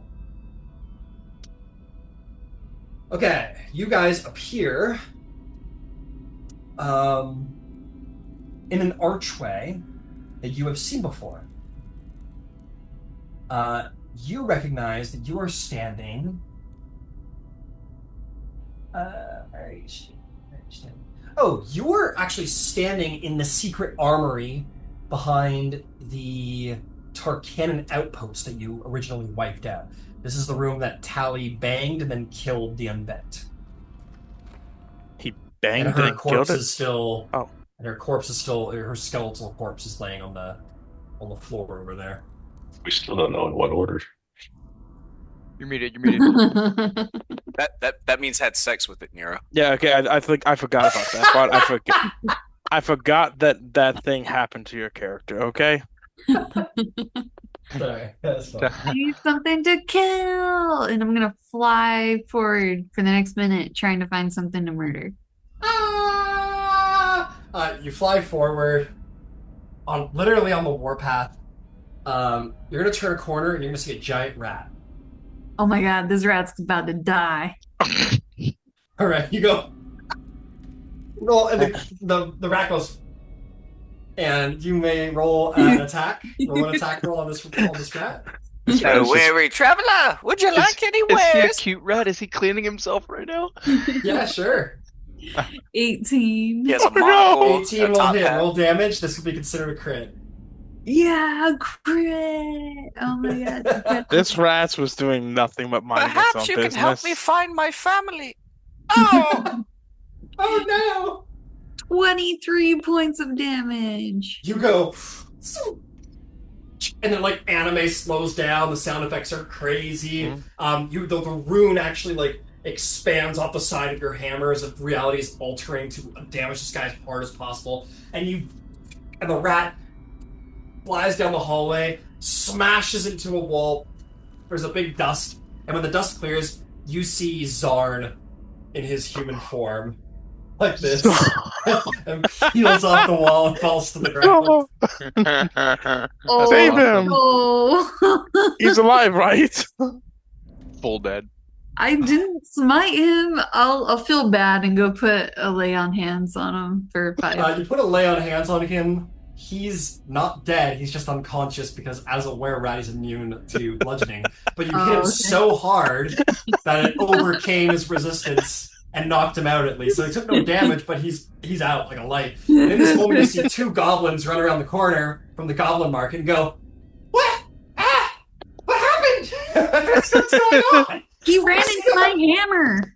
Have you seen our rat anywhere?" Yeah, he accidentally ran into my hammer. Yo, he's Peter Pettigrew in their ass. He is. He goes, "Who's this?" I It's like nobody. The rat ran off. And they go, The rat "Oh, ran it's off. Princess Selena, Selena. Thank God you're here. I don't know who this is, but have you seen our rat anywhere?" Selena, take him with you. He is the rat. No. What? I mean, Get him in that's not, trouble. I mean, he's got a bit of a look to him. That's not nice to say. What do you mean? You're getting him in trouble. You're gonna get him killed. He's rat shaped sometimes. They just fall and get you. Go. No, don't You kill him. really didn't like this guy, huh? Just- I just wanted to kill something, really. And with that, they start backing away slowly. Look, just take the rat. Just take the rat wherever it went. And then they go, "Ah," and then they go running down the hallway away from you. And Sharn remains like fully like fucking on the ground, just knocked the fuck out. Oh man, sorry, Sharn. Well, not that sorry actually, but you know. I never liked you.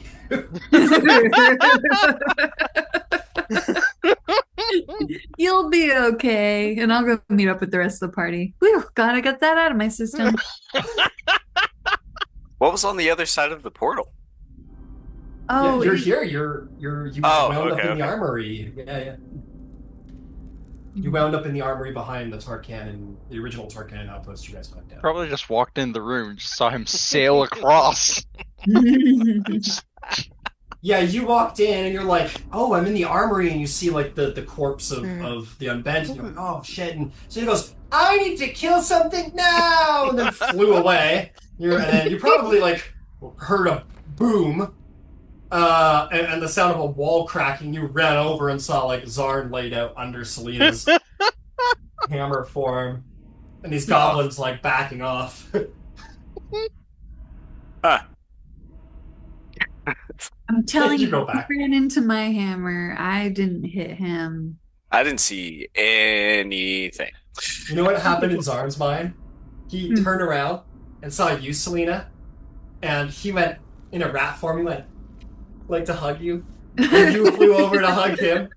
And there's all the flowers, and then in the last minute you went, and that's when he wakes up later on. He's like, "Oh, it was a crazy hug. What the fuck?"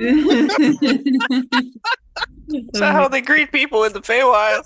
I was remembering I saw Selena. Oh wait, I saw a fairy. I was with my friend the fairy. That's what we'll be telling the goblins. I ran over to hug a fairy, and I lost consciousness. They're like, okay, all right, you got concussed pretty bad, huh? But anyway, you guys head back. You won't even remember what happened. Who knows? But either way, Selena and Tal, you guys know these only lay open for a minute. So you go back through the portal back to Philippe. And the portal closes behind you, and you know you now have a path back to the second floor. Cool. Very cool. Zed's dead. Yep. That's it. That's all he says to Philippe, and then just keeps on walking to the southern door. Southern door. I'm gonna tell you what though. As Selena went through and Tally closely followed, you, Philippe, being a rune knight, would have seen vaguely illuminated in the shapes of the portal this route. And I will say that like if you wanted to, you could have like wrote it down or whatever, but it's certainly no giant rune you've ever seen before. And from what little you from what you know of runes and their combat capabilities, it requires some investigation perhaps, but this is a rune far beyond the power of even what giant runes are, ancient giant runes are. This is something older than that in power. That's certainly worth exploring further. I will send you a little picture of what the rune looks like for funsies. But while I'm doing that, I think it's about time we all had a break. And we'll come back in like 15, 20 minutes to continue our adventure. Can't do this. Hopefully Selena won't mistakenly attack one of our allies again. He's like kind of an ally. I don't Isn't think it? you would have necessarily pulled the. Get this out of me. This is fun. All right, welcome back. So yeah, Philippe, you stay on the other side of the gate, probably maybe scrolling down this interesting room quickly, and you hear maybe like this weird thumping sound from like 2 levels above, in the dungeon. You're like, weird. And then Selena and Tally make their way back, and just before it closes. And the rest of the party, pretty much at the same time, comes to the door and reunites with you. Welcome back, everybody. How's it on your side of things, guys? Oh, we ran into Nero one of killed a those. very scary monster and didn't say anything mean about anything.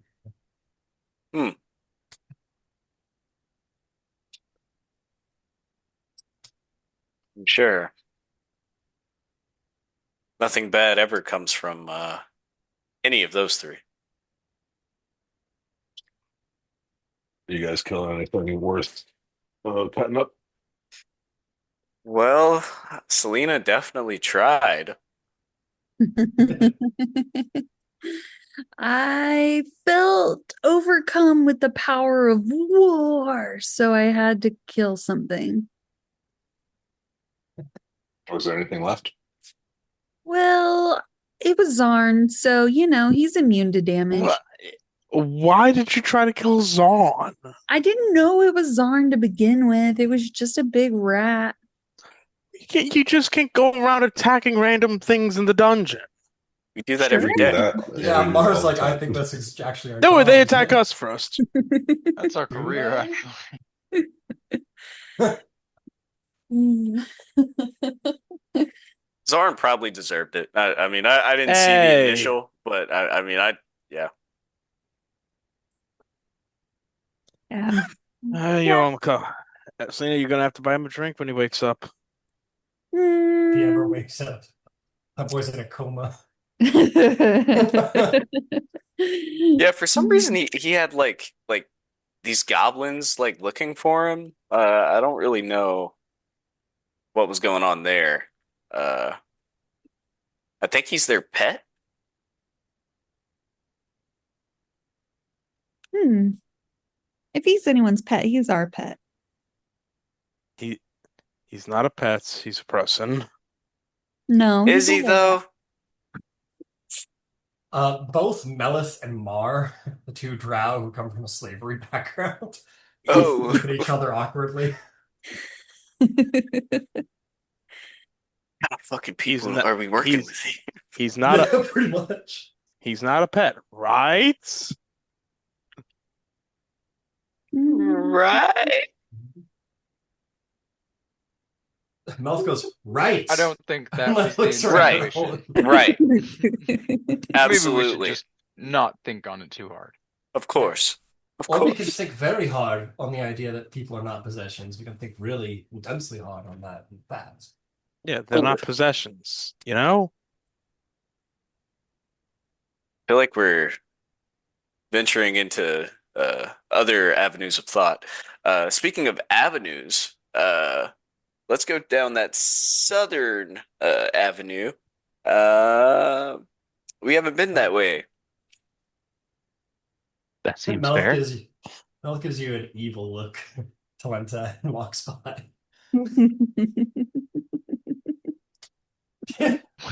What exactly were the terms of your employment again? Oh, She's indentured to work for us. Like, I let's just keep disagree with it going. as much as you do. Mar then walks by both of you with an evil look and moves by. Some of my best friends are drow. Oh boy. Whoa, whoa, whoa! And I follow after Melon. Mar's More. like, not I'm the anymore. All right, you guys going north through the broken Umberhulk door, or are you going south through the unexplored door? South to the unexplored door. We're going through the shared screen door. Yeah. Oh, fuck. That's right. That's a good idea. That was a pretty good site. Get it? Screen door. Yeah. All right, moving on. Fantastic. You move through there and into this chamber, and lo and behold, is that another gate? Wow! You guys see, embedded in the south wall is an archway with 6 shallow, empty niches carved into it. The wall inside the arch is carved with the stylized image of a mountain with a sun above it. Is this like another portal archway? Yep. You see, there's a vague image, a vague sort of like force field appears. And goes, no, you can go through this one. Good luck. Where the hell are we gonna find a sun to go over Could I top fucking Philippe? That's gonna be a hassle.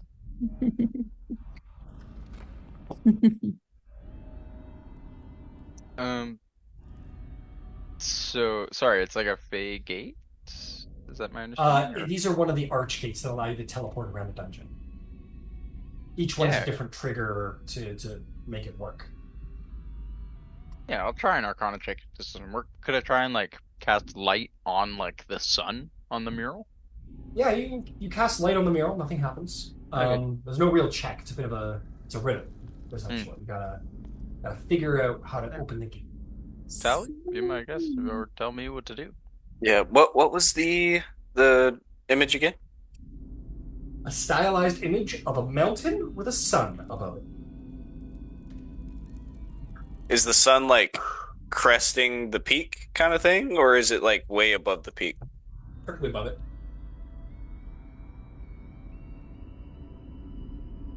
So if the archway was the mountain, like so, Mm-hmm. maybe the circle is the sun, right? So you got that, Hmm. and then you got the sun just above it. Like it's cresting the horizon in a manner of speaking. It's not like as it would appear at like dawn or dusk, where it's just like cresting the horizon. It's above the mountain. Okay. It's So above like it. midday. Maybe it only works during the daytime. Yeah. I think we just put like a shield above Philippe in his large form and then have him walk into the portal. Mouth is like, yes, of course. The Mad Mage had a rune knight following him around, so we could open his gates. Well, was he carrying around a rusty crowbar too? Darwood, cover your eyes. Oh, I'm on the same wavelength, but unless Yeah, you can do that cheaply, I gave someone a drift globe, and that I, should I, be able. I can cast light at will, and I'm sure if I do it through my sunstone, that I've Oh, created into an orb. Actually, I like Selena's thought. What time of day is it? Do we have any Dungeon. inkling? Dungeon o'clock. does anybody have keen mind? Does anyone have a keen mind No. with it? No. Then, unless you're referring to the Willow Woods time of day, you guys have not seen daylight in a long time. It could be. You have no idea. I'm gonna go around the corner. Go around the Yeah, corner or keep going. could could I cast light on my sunstone orb and hold it like above where that sun is, maybe above the rocks, above the mountain, quote unquote? Sure, you do so. Unfortunately, nothing happens. Um, I'm going to tell you what, though, Mister Priest. Um, I'm going to check something here super quick.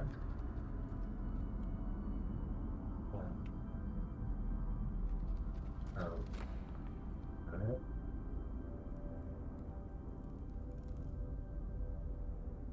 Okay, here we go. Uh,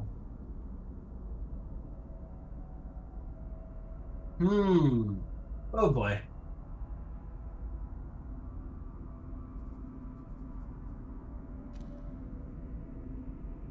Okay, I'm gonna try and help you guys out here because you're not solving this if you don't have a little help here. Um, okay, I'll tell you what. If anyone wishes to, they can make an investigation check to try and get any clues. Of course. I would like to help someone investigate. There you go. Sure, you can help me. I'll help Nero. All right.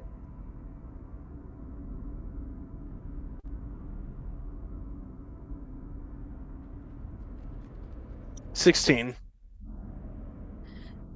Dirty 20. Dirty 18. Filthy 18. Um, okay. So, all of you guys are thinking about it. You're thinking about the dungeon. You're thinking about, there's the niche, right? In the wall. I mean, something probably has to go into the niche in the wall, right? Means something's missing. You're looking at the shape of it. You think about suns and whatever. You guys recall, you were fighting that one Duergar who had the like gem encrusted cloak you were trying to get Philippe to keep and wear, I believe. Um, you'll also recall, and I'm going to guess, I don't think it's a far guess, that while that was happening, Nero was rifling through the pockets and found a solid gold small figurine of an elf holding the symbol of the sun in her hands, like so. It looks about the right shape to fit into that niche. Did you guys sell that? No, I think I still have it. Is it in your inventory? I'll double check.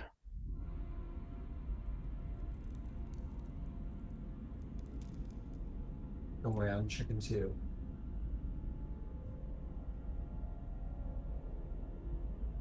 When I casted light on the sunstone, is it like magnified? through the orb? Yeah, I'll tell you what. I'll say whenever you cast like light on it, it'll be twice the light. Double the brightness. Cool. Yeah, I don't see it. What's Yeah, brighter probably. than daylight? I'm gonna say you probably sold it. Oops. Yep, because you Well, guys came down here to get the dagger, which was before you fully ventured through the well a while. You went upstairs. I'm pretty sure you sold the cloak, which means you probably sold the figurine as well. Oh no, If you, I'm wearing the cloak. oh, you're wearing the cloak? Sick. Oh yeah. Awesome. That's great. Check your But pockets. either way, unless someone has it in their inventory, I would say you're more likely to recall that someone probably sold it off and it's circulating somewhere in the Sharn market. So this gate will probably remain closed forever, possibly. well, good thing we have out the gates. Well, I can locate the object if we get close enough to it. Thought all of Sharn potentially. If only Heist we had an 2.0. artifact collector with a fancy hat and a Dun, whip. dun, dun, dun, dun. Gotta go to the museum and see if it's there. I'll be back. This is why you gotta sell the figurines to the museum so you can go back and get them. We just Yeah. like we hired the Black Viper to get it worse. That's true. Yeah. That's Sorry, true. Tally. Do we remember who we sold it to? Hey, Probably that's actually a not. cool. Should I reach out to them and ask them how they're doing? The Black Viper? Why? I'm talking to the party. Yeah, I Del, had a I tea could- party with her not too long ago. Shoot your shot. I mean, I could just try and tell her to venture down if we wanted her to join us. Sorry, that Yeah, was a random thought. I paid the motherfucker to get me something, and I still haven't gotten it. What? What were you trying to get? Oh, you haven't been back in the surface. How could she get you the thing if you've been? Didn't we inside just the- move all our shit down from topside? That's true. What did you ask her for? sending stones. Yeah. Oh, sending stones. Okay, add sending stones to your inventory. Okay, never mind. Then assumedly we'd seen her. Never mind. You guys keeping moderately in touch, yeah. Okay, well, this gate's closed. Let's carry on. Yeah. Can I try putting my beholder trophy in the niche? Oh, now that we're getting to it, Philippe, did you ever get your enspelled longsword of Booming Blade? Yes. Oh, good. I'll take that. Cool. What was the question, Selena? I want to try putting my beholder trophy in the niche and see if it'll work. Nothing happens. Oh man. Oh, man. Darwin has said for a little while ago there that he's going to continue down the hall, so we're going to go catch up with Yeah, that's good Darwin and the Darwin Inferior. All right. So while everybody's figuring that out and goes, you hear a bunch of groans of like, we sold it. You, however, have continued into this space over here. This train, let's see here. You enter a chamber that seems incredibly well appointed. There is only one tomb within, or one sarcophagus. So you have 6 glowing quartz pillars that fill the room with bright light. Rusted helms, shields, armor fragments, and weapons cover the floor. It's very difficult, and so many so that it's in fact difficult to walk around without slicing the foot or breaking the foot. The armor does not seem dwarvish. It does not seem elvish. It doesn't seem like anything from Sharn. In fact, it seems to be fashioned by ancient orcs, goblinoids, Goliath. I think you're knowledgeable enough that I'm just going to hand it to you. A lot of sort of like mountainous, barbaric people's weapons. Like basically the type of barbarians that would haunt the Maror holds where the dwarves live. So probably modified orcs and goblinoids out of there. So it's probably a lot more like Goliath and Bugbear. But either way, a deep alcove in the north wall is mostly clear of the metal wreckage and contains a shattered stone sarcophagus. Engraved in the back wall of the alcove has dwarvish inscriptions. This is what you see.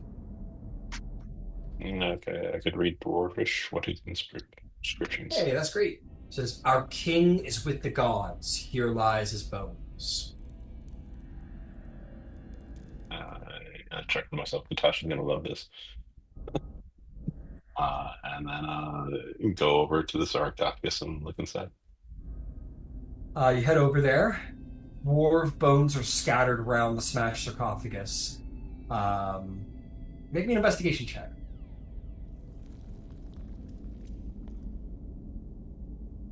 26. 26. Mhm.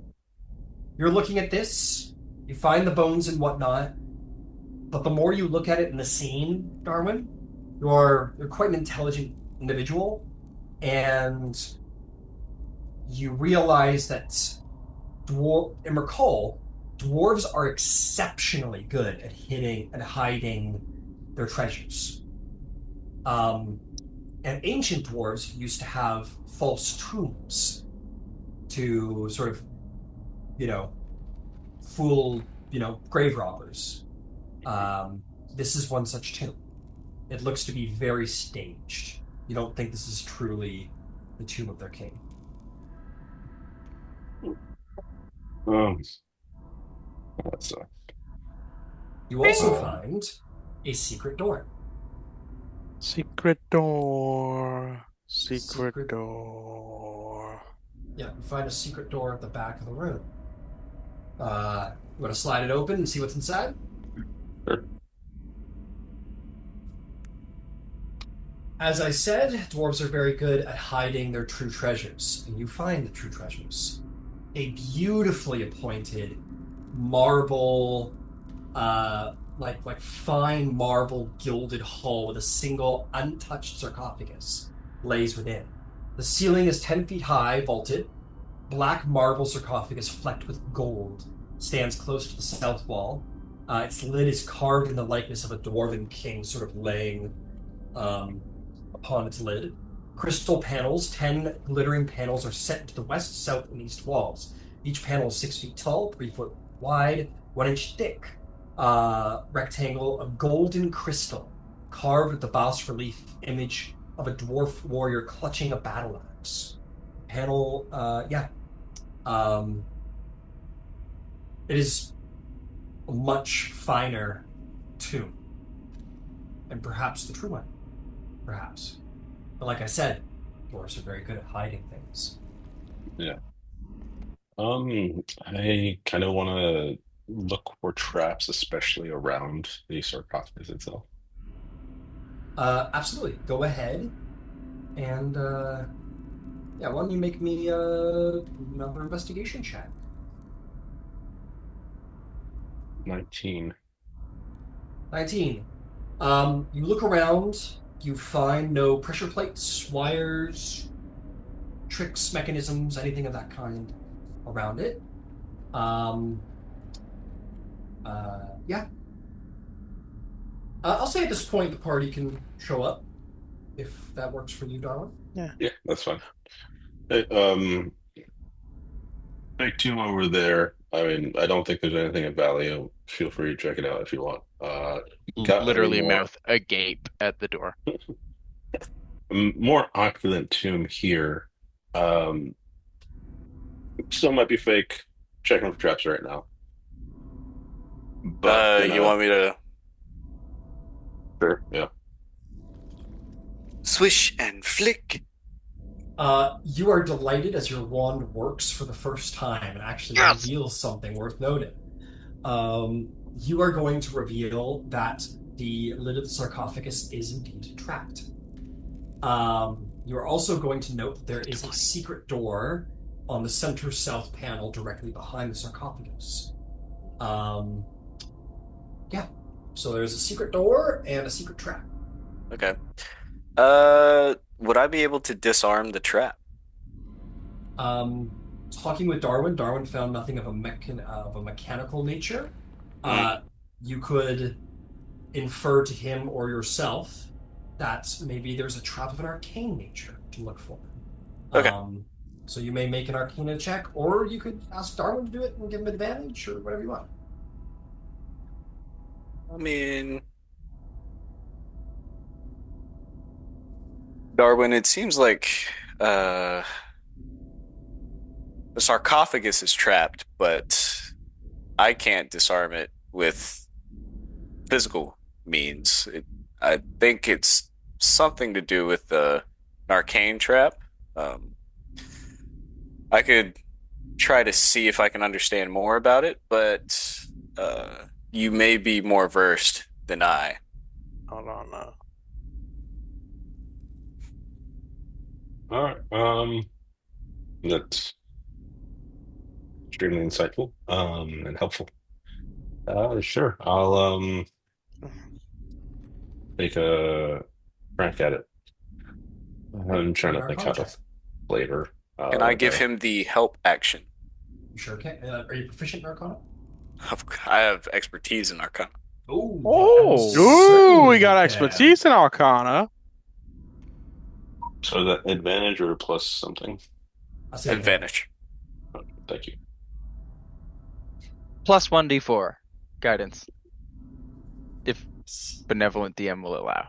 Yeah, yeah. Please, sir. But I have a little guidance. Just a 31. little. That's what we need. 31. Okay. You are well aware. You go around the room, you're looking for magical seals and symbols. You recognize that all of the weapons that have been mounted to the wall in a ceremonial fashion, all have the minor ensorcelment of, I guess it would be transmutation on them. Um, and that magic seems to be triggered and connected to the lid itself, which has an illusion-based trap set upon it. If you are to unseal it, the illusion will activate and then trigger the transmutation of the various weapons. And would they like animate something like the previous like animated shows we've had? Is that like something I Mm, could I, assume? I, I Most think if you probably. go ahead, go ahead. Yeah, the chain reaction is lift the lid, something illusory happens on the lid, which probably activates or keywords out the weapons on the wall, which will surely try and kill the party. We're fighting animated weapons if that happens. What if we all do we all know this? If they tell you, that would be a Darwin and Tally investigation.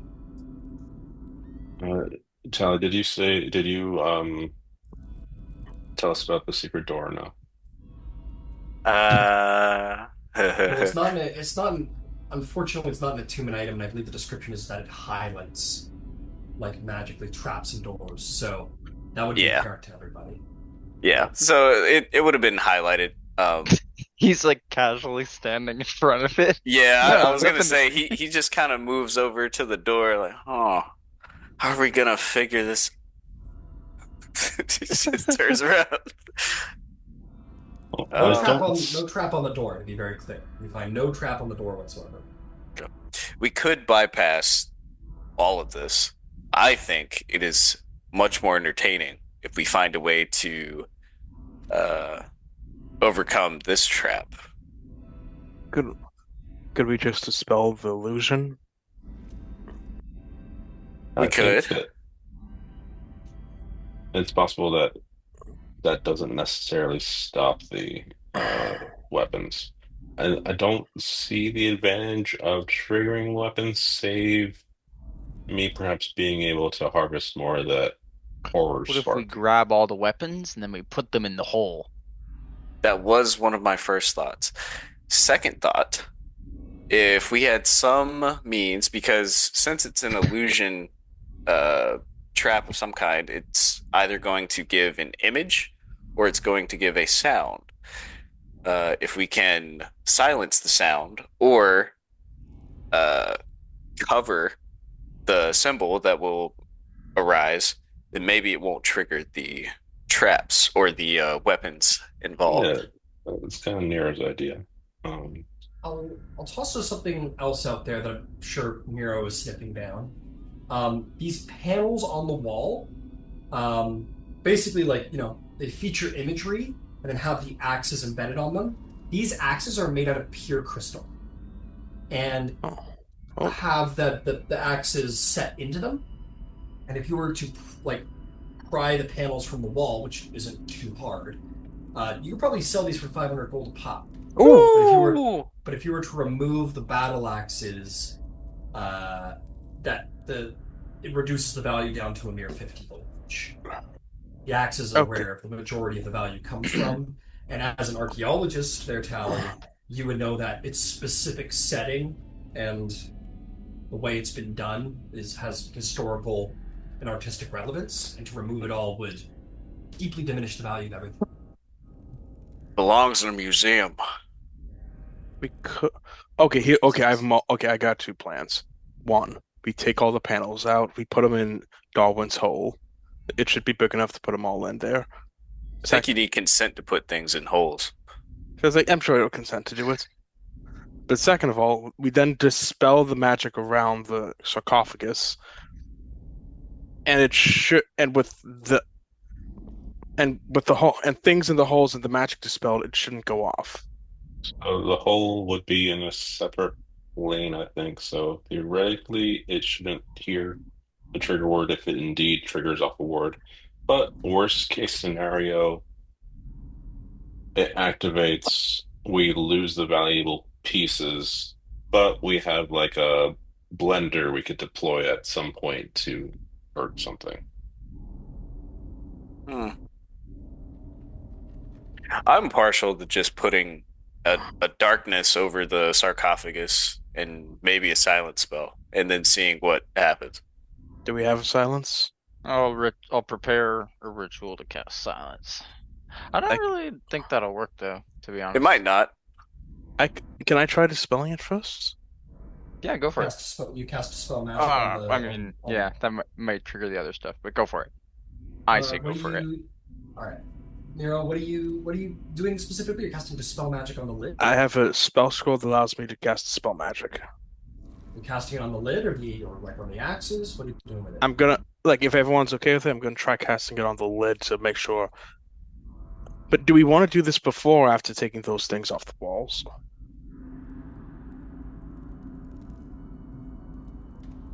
I Well, suppose they're coming off the take- wall anyway. Okay. Yeah, I'll go ahead and try to pry one off the wall. You can pry it off the wall. These things are delicate, to maintain their value and whatnot. This is very much like dismounting your big expensive plasma screen off of your home wall to move. It's like multiple people going to come together and make it all happen. These things weigh 50 pounds a pop, which isn't that much, if it was a weight, but in a long sort of decorated panel makes maneuvering a little tricky. So probably with the help of somebody, just for the sake of dexterity, you guys, you are able to, unhook it or move it from the bolts and kind of, pry it free and put it on the ground carefully, and you take the panel off the wall. Let's put them in the hole. Yeah, nothing broke or triggered, so might as well we take a short rest while we just take turns getting these things off the wall and putting them delicately into the hole. Yeah. Okay. I'll say each one takes maybe 10-20 minutes to take off, just because you're opening up the hole and you're two of you are carefully taking it off and then carefully handing it down to whoever's in the hole and passing it off to them, and making your way around each other, making sure you're not bumping into each other. So yeah, there's 10 of them. It's fine. I'll say if the whole crew is working together and every two people at a time are working on one, two people are in the hole. You can get it done in an hour. But I won't say there's any short rest involved. But all of you kind of work together very carefully, very cautiously, pulling things off of the wall, different levels of strain. That Imagine all seems Philippe. very gross. I don't think I want to do that. Okay, well, Nah, I'm just I kidding. imagine Philippe being our muscle man. He takes one down by himself, which is very impressive. And Selena at the end takes of the one down by hour, herself. yep, maybe, yep, Selena can fly. Maybe Selena does too. And she's strong. But by the end of the hour, you guys have carefully removed all 10 50-pound, 500 gold piece panels and carefully lean them up against each other in the bottom of the hole. Um, I'll say this because they're delicate. Darwin, what do you have in the hole as of present? I have the armor, but I can take that out. Oh, no, that's fine. You're good. I just want to make sure. I didn't know where we are, so I want to make sure it wasn't like filled to Yeah, bursting or it's anything. no. I emptied it onto the storeroom in the Willow Well. So, Yeah. So here's what I'm going to say. I'm going to say these panels, regardless of their true weight, because they weigh 500 pounds altogether. I don't think if there's a weight stipulation when it comes to the hole. Let us say it takes up half the volume of your hole, because just for like leaning them carefully against the wall, making sure nothing's going to tumble over on top of them. So we'll call it half the volume of those. it's good. Thank you. But yeah, so with that, you guys have like a lot of gold in the thing now. So that's Okay.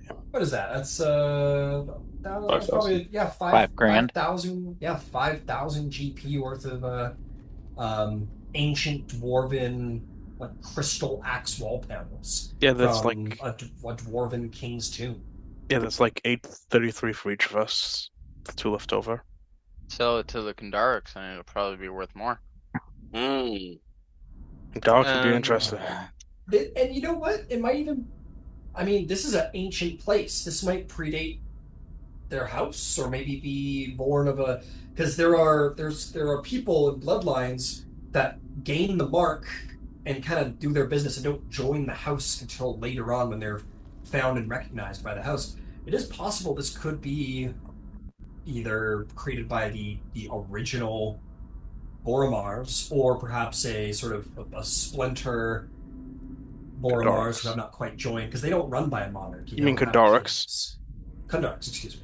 So, yeah, it's probably pretty valuable to dwarven culture, absolutely. Once Darwin closes the hole, then I think Nero can probably do the spell. Okay, You want to just spell Nero? sure. After that, do you want to put on the silence spell just to be safe, Kutash? Sure. Yeah, Okay. and in that time, I've been preparing a ritual cast of silence. Okay, I take out the Okay. spell scroll, and I do my thing. I walk Alright. through the door and I close it behind me. Which door? The secret door? Yeah. We will get back to Tally. Oh my God. But Tally disappears behind the door. You silence that corner of the room, where you will also be silenced, Tally, at that point. So whatever happens here on the other side, you pretty much. Because by the nature of it not hitting you guys and Nero being able to cast the spell, it must be cast on that side of the room, which will No, it then makes perfect sense. go down the It's wall. just hilarious the way it worked. Yeah, absolutely. So silence is cast. Dispel magic is cast. You feel the dispel magic find the enchantment, grab onto it, and nullify it and dispel it forever. And you feel and expect the dispel magic was successful. Let's go, and Yeah. I'll go over to help. Let's go over and get ready to take this thing off. Initiative Guardian. I'll Blitz. drop silence at this point. We'll see what's happening but actually, you know what? Let's go over. Let's see what's happening with him before we as the silence drops. We'll see what happens. Yeah, with as soon as Tally. I saw nothing happened, I would have dropped it. We took the lid off. No, but We're No, going to Tally yeah, right wait. now. We're Never going mind. to Tally right now. Okay, Tally. Let's see what happened to Tally. Let's see what happened to Tally. Past tense. Past. Okay, fantastic. You find yourself in here. This hole is choked with dust and cobwebs, and ends with a door. You can hear absolutely nothing. You can't even hear your own heartbeat, your words, your breath, nothing. It's probably pretty disorienting, in fact. I can still hear the voices. No, actually, you're free of the voices for once. Whoa! Okay. Silence cuts volume. That doesn't turn off anything in your head, but anything audible's gone. You go through the doors. Take that down. Take that down. Take that down. Take that down. I'll do another swish and flick. 20 radius of silence, I believe. Good question. That sounds right. Cool. We'll operate with that until I hear Yeah, otherwise. yeah, no worries. I'll let you know if it's different. Cool.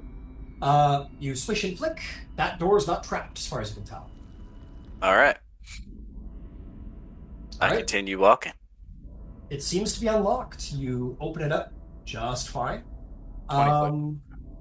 20 foot, yeah. You look down here, and you see the hallway continues until you see what looks to be like a solid wall, which is probably come on.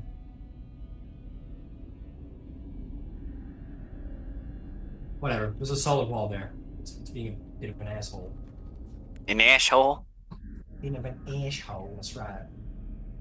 Here we go. There we go. Nope, never mind. Doesn't want to fit. Okay, trust me, there's a wall there. But you know it's probably a false wall. You just need to. So, yeah, you head over there to find your way through the door.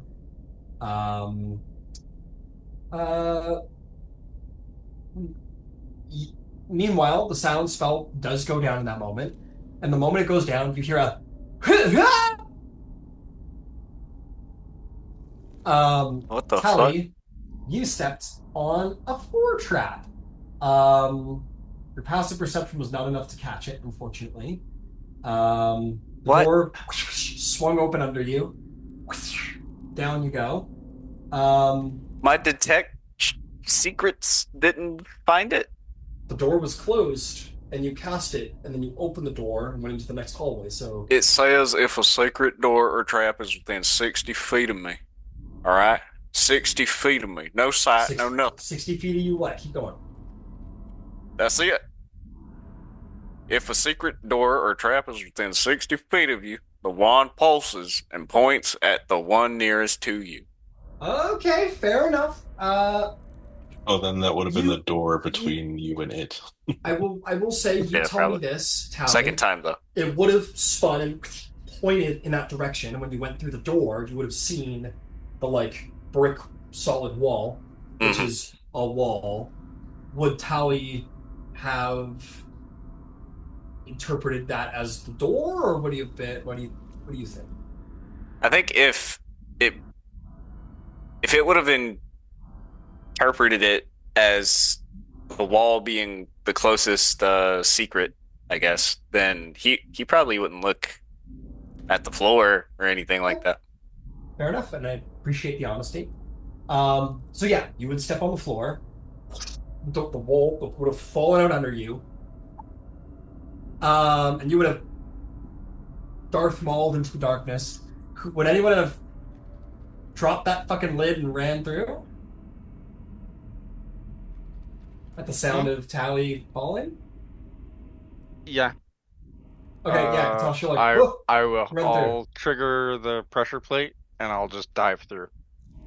Well, okay, yeah, we one thing at a time. Alright. I just want to know if anyone was going after. So the Yeah, silence I spell was ends. intending to go through the door after I dropped it.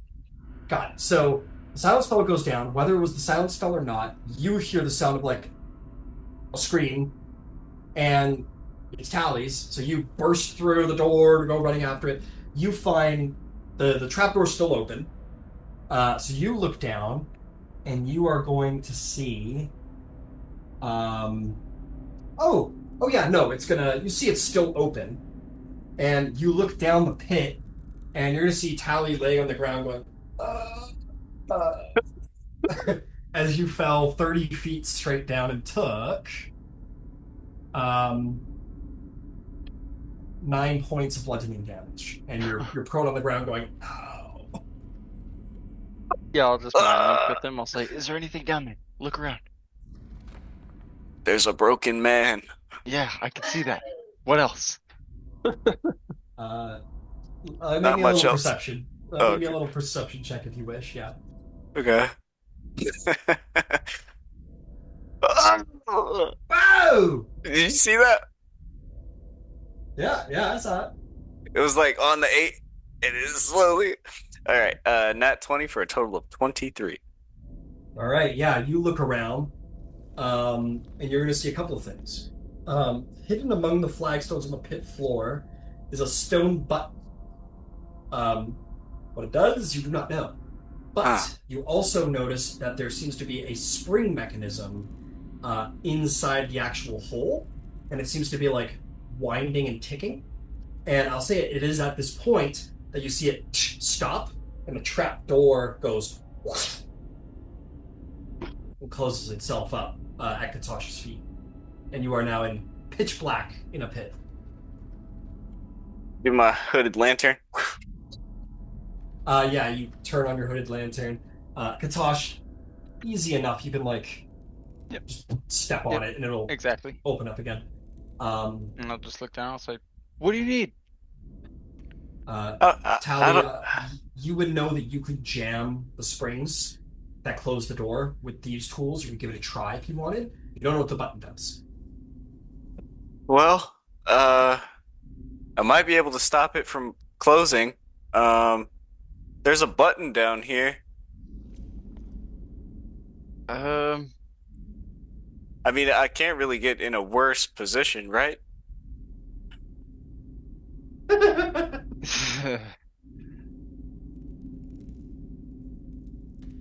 Yeah.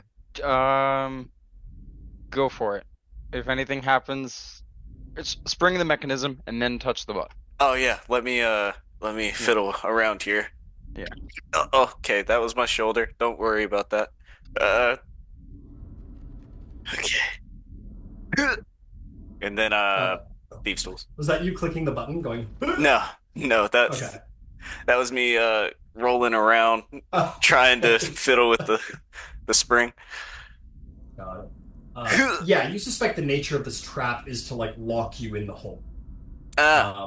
If the fall didn't kill you, it would be the dehydration and starvation that follows from being locked in that hole. Damn. So was that your thieves tools check? Yes. What would you get? 24. Got it. Yeah, easily enough. You go over to the mechanism, and it's just a simple manner of jamming it or removing a cog or something like that, and easily enough, the spring trap continues to wind, and it seems to be winding on. I know there's a cool engineering word for it, but it's basically self-propelled. There's no actual electronics that happen here, but now it'll just kind of spin until the mechanism wears out. But yeah, that the door will no longer close by itself unless this got repaired. So, all right, well done. You've jammed the mechanism. Excellent. You leave the cog there for whatever reason. Someone wants to lock themselves in here. Click button. All right. You ready, Kutash? Yeah. All right. Expose the least amount of your body, please. I don't know what you mean by that, but okay. You'll know what I mean. I hang my leg over the edge. That's one way. What? It won't close anymore, just so you know. Yeah, got it. And yeah, I pressed the button. Yeah. Okay, as you press the button, we're going to go back to the sarcophagus. Oh! Meanwhile, back in the sarcophagus room, Nero, Darwin, Philippe, Selena, and the rest of them all go. And go back to what they were doing as you were in the hole. You guys. I'm sure they got this. Yeah, Kutash will tell us if he needs us. Yeah. You remove the lid. You hear the sound of air trading, old scale air trading with the current tomb's air, and it's heavy, but carefully remove it, put it on the ground to the side, and inside of the sarcophagus, you are going to see tatters of a black shroud laid over the dust and bones of a dwarf. You also see sort of near the sort of the hip, the skeleton of what looks to be a mole. Like an animal mole? Like an animal, a mole. Is this how they What? buried kings back then? Do I Darwin, know what if any? you reanimated the mole? Sorry. What was the question, Doc? Would I know any like lore about a dwarven king that had a pet mole? Make me a history check, see if you've ever heard of a king with a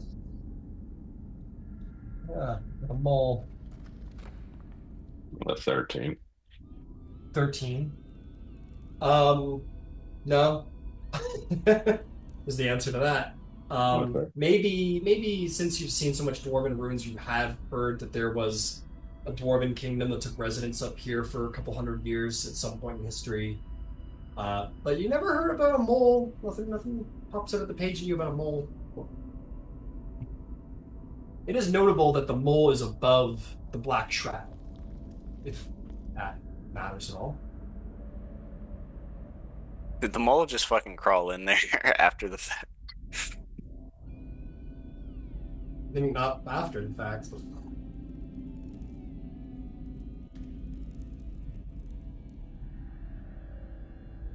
This looks like a nice place to sleep. Shady, tall walls, danger can't get to me. Oh, I better hide though. Look, they're dropping something in here. Oh, it's really dark now all of a sudden. They buried him alive and had the mole kill him over No. centuries. No, it's not. Man, that's a fucked up mole. Uh, Can you I imagine will dying by say, I mole? will give you this, Darwin. You never heard anything about a mole, but you imagine that a dwarven king would have been like mummified and interred with more exceptional jewels and relics. This is probably a second false tomb.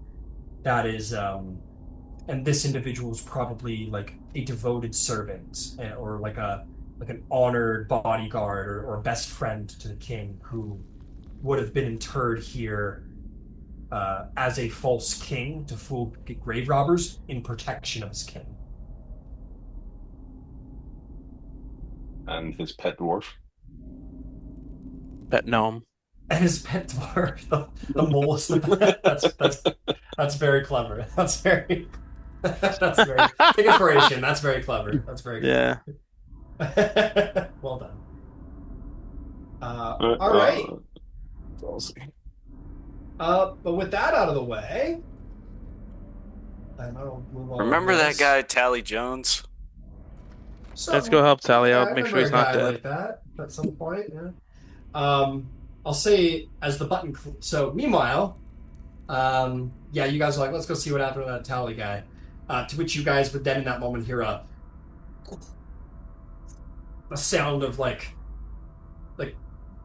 a several hundred pound, maybe a couple ton wall sort of dropping or moving wherever Kutash and Tally went. You're like, oh, I hope that didn't fall on our archaeologist there.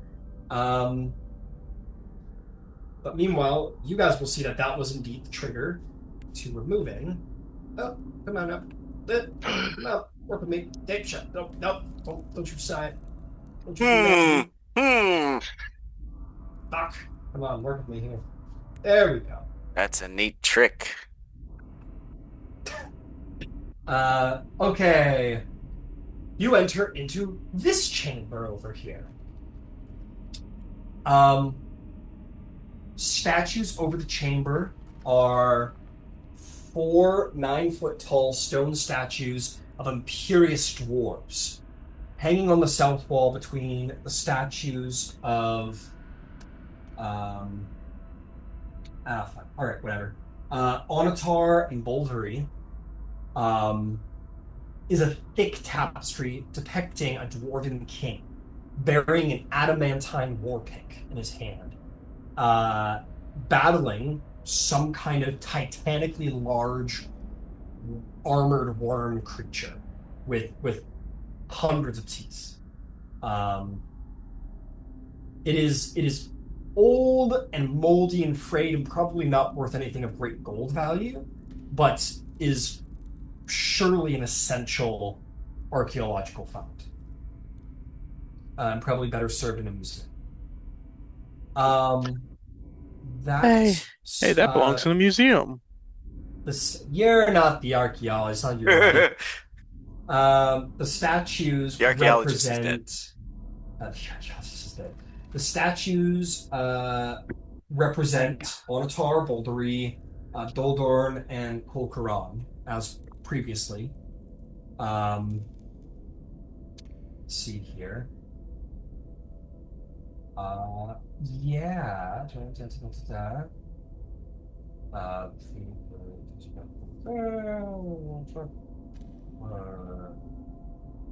Very cool.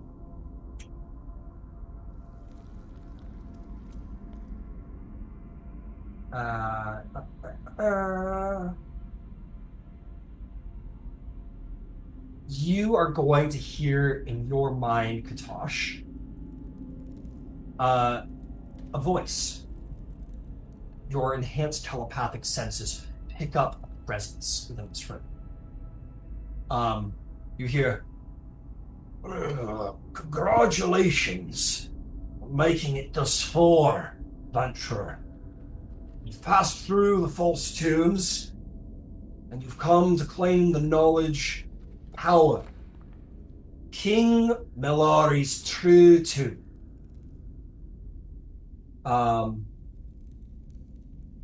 If you wish to do so successfully and learn of its great finds, I will be able to help you to do so in honor of your success and our fallen king.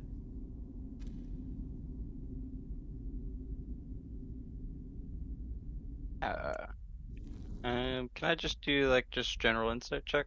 Do I Yeah, absolutely. sense any deception on the edge of their voice or anything?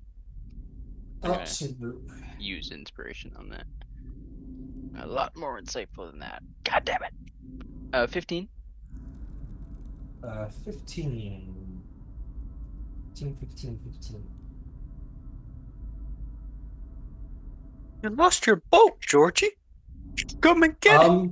No, you don't detect any sort of deception. You detect only, you detect truthfulness, you detect promise, and you detect, Yeah, I'll just say, impressiveness. yeah, thank you. Did you receive my offer at your smaller sanctuary? I did not, for I have been here, bound to watch over this tomb and seek the comers of its great knowledge. I am not connected with other places within this tomb, unfortunately. Only this chamber. Fair enough. Well, I've seen other iconography and paid respect. If I could, I would be greatly appreciative of the knowledge. Very well. Then come hence, approach the statue of Kul Karan, and allow it to fall, allow it to scatter, and I shall reveal myself to show you the way hence. Okay. Yeah, I'll just call it around. I'll just say I'm just doing something in here, and I'll go over to the one of Kolkaran and I guess knock it over or Yeah. You go up to it. Am I grab okay? it by the front. Say, am I okay? Yes. He's still in the hole. I would have dropped down a rope to him if possible. Sure, yeah. Before You drop a rope down to him. I So wasn't sure at if this the point, fucking wall fell on Yeah. me. No. Sorry, I forgot about you in your little hole. I'll say, like, you guys, you tell it to pull himself up, and the rest of the party's like pulling him up. But meanwhile, back in the chamber, you pull it down, and you scatter the statue, and it breaks across the ground. And as it does so, you feel energy flood out from the essence of this holy statue now destroyed. And you're going to see a creature appear. a creature easily twice your size, Kutash. It has, first and foremost, almost massive raptor-like talons that move up to brown legs that come to like an armored, scaled chest covered in horned spines. A set of arms appears, and then another much larger set of arms with massive pincers, framed by a horned mantle, arriving at this massive demonic head with long black horns emerging from it. And the creature sort of spreads its body wide in freedom from its bindings and looks down at you. Ah, well done. Free at last. It speaks now in a much more hoarse, wretched voice, if you will, but powerful. It says, "My appearance may be concerning to you, priest, but I make good on my deals." And it will wave one of its lower arms towards the back wall. Magic sort of spills out of its hand across the way, and the entire wall behind the tapestry melts away, and the tapestry sort of falls, like flutters to the ground. And you see the final chamber is indeed revealed. And he smiles at you and says, "Go claim your prize. Well done, adventurer."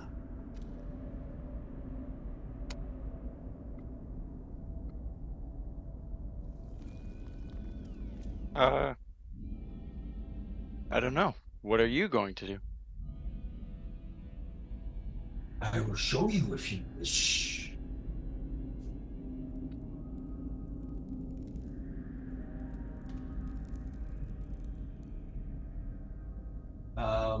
He will. At this point, party enters the room and sees this accurate image of a creature sort of moving through the room. It'll take one of its big clawed pincers and wrap it around the throat of the statue of Onatar and knock it over. It'll scatter across the ground, and you are going to see a creature you have seen its type before rise out of it. Similarly released from its bindings. Aw, they're a couple. "This is my wife." Not kidding. Not as cool a mini, but nonetheless, a large, almost as tall as the first creature, giant gorilla-like ape, almost equal in size to this guy, sort of finds itself free, and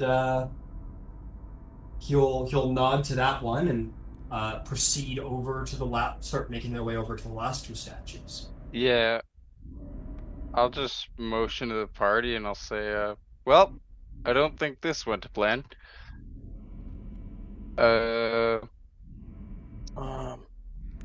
On me.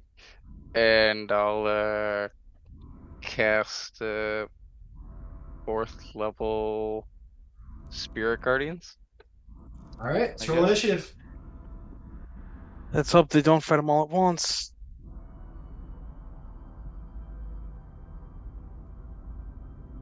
Oh, That's what we're trying that's to perfect. stop. That was tragic rolls from all of us. Did you see that shit? I feel me- depressed from seeing those rolls in, sequence. Yeah, but let's get butt fucked. Yes, we are about to get butt fucked. That is a wise observation. Okay, so we gotta do marching order here. So, Tally, you clambered your way up out of the hole, so I will put you towards the front. I heard Darwin and Nero make the most sort of insistence about going to see what was going on, so I'll put them somewhere towards the front as well. Put you here, Darwin. Your shield guardian. This is a sort of a lower roof. Would your door be like covering the rear? Like, where would you be doing the shield guardian? He's a big guy. He probably struggles to fit in here if I'm correct. To be 10 foot tall. Okay. So not actually struggling too much. Where would you like him to be? Are you still on his back after all this time? Sorry, I'm just confirming that the guardian is 10 feet tall. Yeah, he's a large sized creature, so maybe he has to Oh, crouch or whatever, but he'll fit. yeah, then I'd still be riding. Okay, so why don't we put you towards the rear because he takes up a lot of Yeah, space, that's and fine. yeah, not wanting to get in the way. So put you towards the rear. Yeah, Nero, you could have been up there with Tally then. Selena can just fly right over the thing, so we'll put Selena kind of buzzing over Tally's head, we'll say, with Smokey in hot pursuit. Nero, I'll say Melith is hot on your toes. Um, who's next after all of that? Who do we think is next?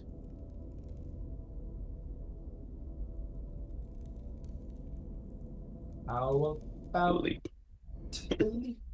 Yeah, Philippe seems like the right one. So we'll put Philippe and Mar could have easily made the jump. So we'll put Philippe and Mar sort of having just jumped across. And I think that's everybody. Yeah. And then we'll put you just a little closer there, darling, getting ready to kind of make the jump. Cool.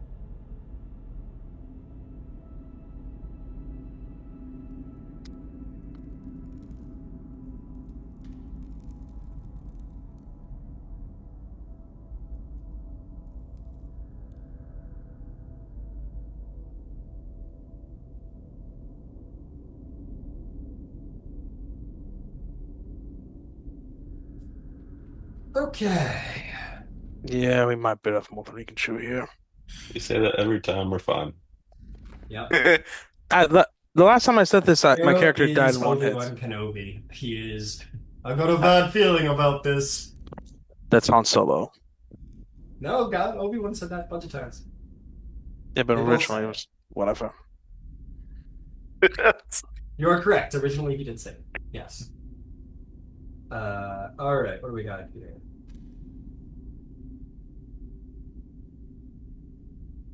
Ooh.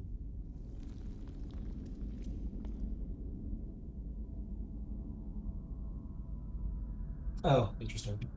Okay, let's see here. I'm gonna make some rolls.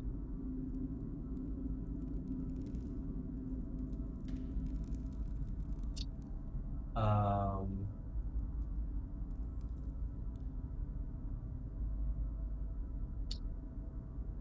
All right, give me about a moment. I'm gonna pull up the modern blocks for all of these creatures because I like them better. Oh, he grapples, right? And it's just generally strong.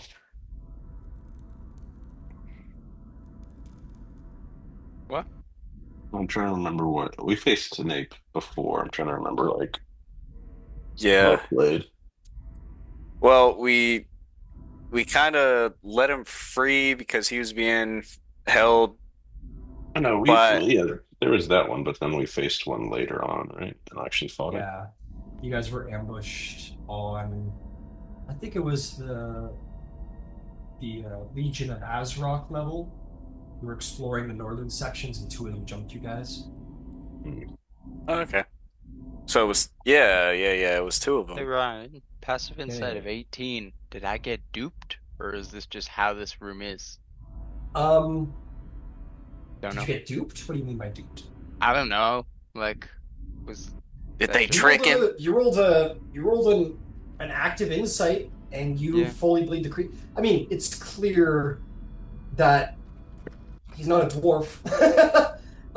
The accent sounded very dwarfish. I think there would be certainly an underlying current of deception where you'd be like, that was probably a lie. Certainly not confirmed, but it wouldn't be a just stretch to say. confusion? Yeah. He didn't. Yeah. He never explicitly lied to you, though. He made good on his promise. He said, "If you release me, and I'll show you how to make your way through, and he did. The back walls vanished. Now you can see the final tomb. So it's a bit of Now a... he too shall vanish. No, it's fair. Okay. Got the blocks loaded up. Gonna roll their initiatives in. That is...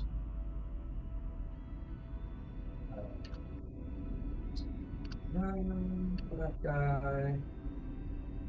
That guy's gonna roll. Alright. Alright. And Jesus. This is crazy.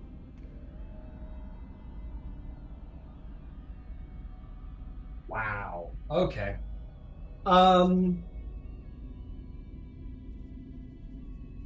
Interesting. Okay, let's get those initiatives going. Who rolled a 25 or excuse me, a 20 or above? Okay, who rolled a 15 or above? Just Darwin? Okay. Who rolled a 10 or above? Sorry, I got 17. I was muted. 17. What'd you get, Darwin? 50. 15, okay. Okay, who rolled a 5 or above? 6. 7. 5. All right, we're gonna have the bad guys on one. Alleged bad guys. They're not necessarily. No, yeah, okay, they're demons. All right, so let me put on a little battle music and we'll get to the bopping. Were you in initiative? Yeah, it was a 9. Oh. Did I make a chin? Oh. Okay. What did you get, Fleet? 7. Okay, there we go. We're good. Okay, Selena, you see Kutash going, oh, Zorara, like charging up a spell, and you know it's on. What do you do? You are muted. Again. Whoops.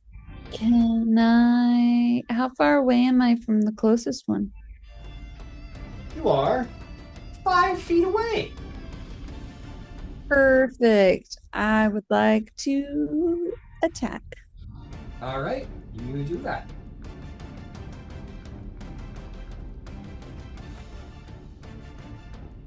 Okay. Attack. 21 to hit. 21 will hit. Roll some damage. Yeah. Okay. Yeah. Woohoo. 13 to start, and we're gonna smite. 13 to start. Smite away. You get an extra dice because this is a fiend. Nice. Great. Okay. 3,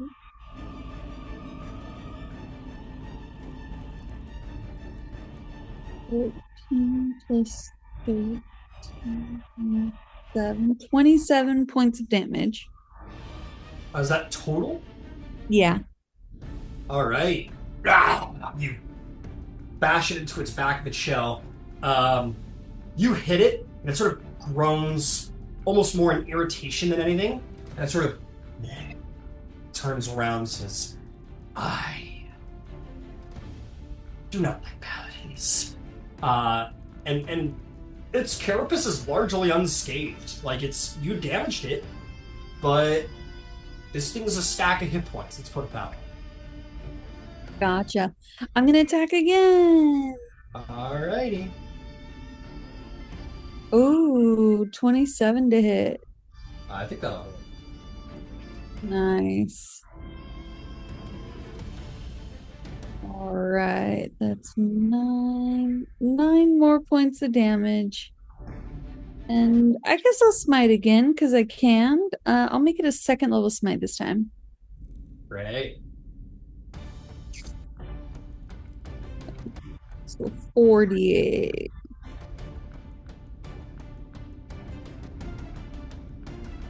Oh, I rolled pretty bad damage. Okay, 16, 25 points of damage more. All right, you smash him in the face this time. He looks back at you, not bloody, not bleeding, a little roughed up by it, pissed off. Anything else, Sling? Yeah, I wanna make sure Kutash can still cast his spell. Okay. Can I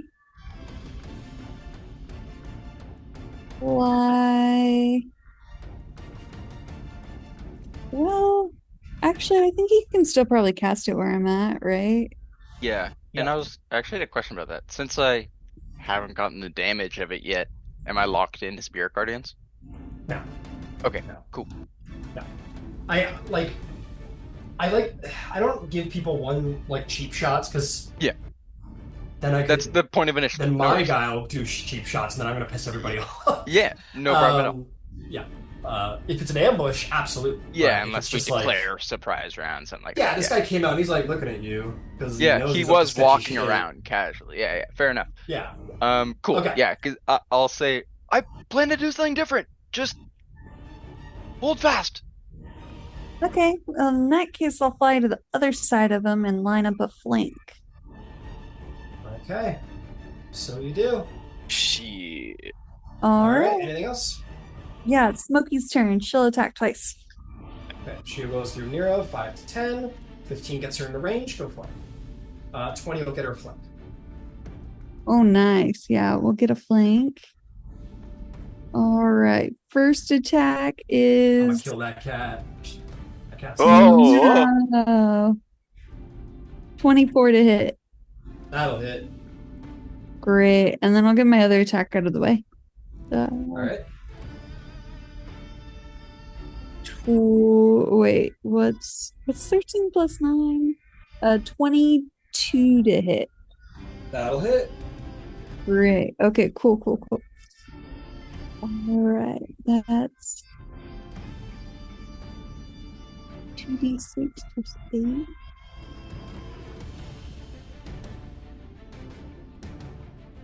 Oh, 17 points of damage. 17 points of damage. All right, he'll take it. Yeah, and then she's going to disengage and run away. All right. She's used 20 feet. She can go back to here if you want on the other side of the room.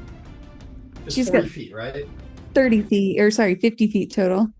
Okay, so like over here then, like where Tosh is? Sure, yeah.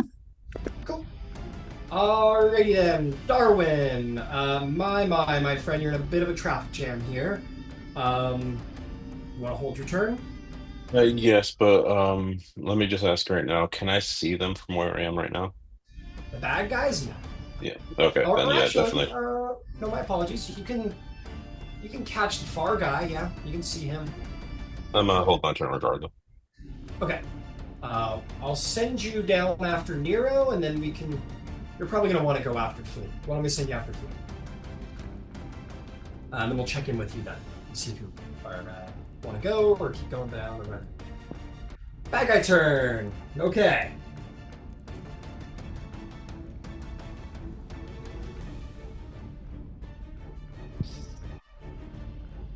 This creature is going to, like, annoyed by the cat, is going to turn around and look at you, Selena, in the eye with a kind of annoyed glance, and he is going to say something.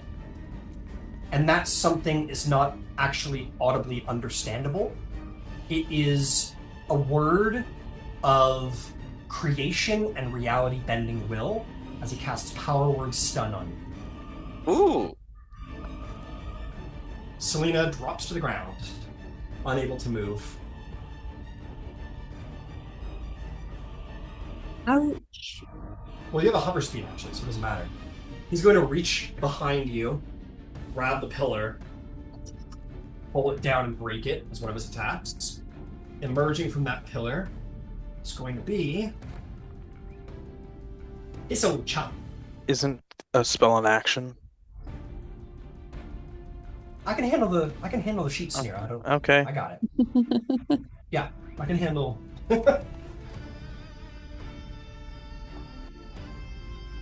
I want to see if I can find a better menu for this guy, because this one's kind of lame. Oh yeah, we got a way better one here. Emerging from the pillar is this massive toad spiky demon monster that emerges right here, who we are going to get to. He is then going to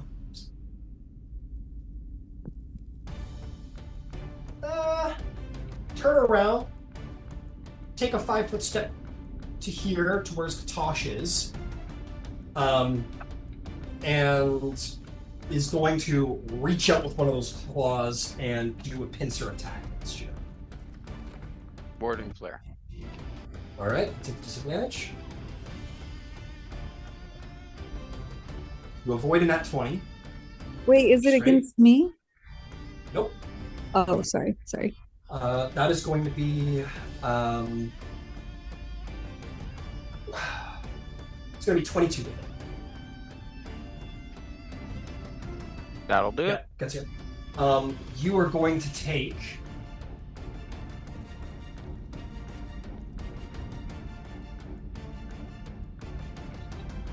You're going to take 26 points of slashing damage as the pincer rips around you and tears at you and lifts you into the air. You are grappled. And he kind of brings you close to his face and speaks within your mind and said, "You're bringing this on yourself. I made good on my bargain." And that will be this one's turn. He will then look back to the giant toad monster that he just released.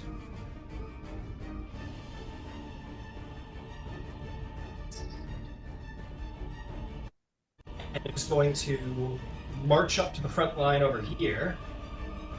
And coming with it is a horrific, like mind-bendingly horrific stench. Like, when I say otherworldly, I don't mean like it's really bad. I mean literally a stench that could only be conceived of from another plane of existence. It's so horrific and bad.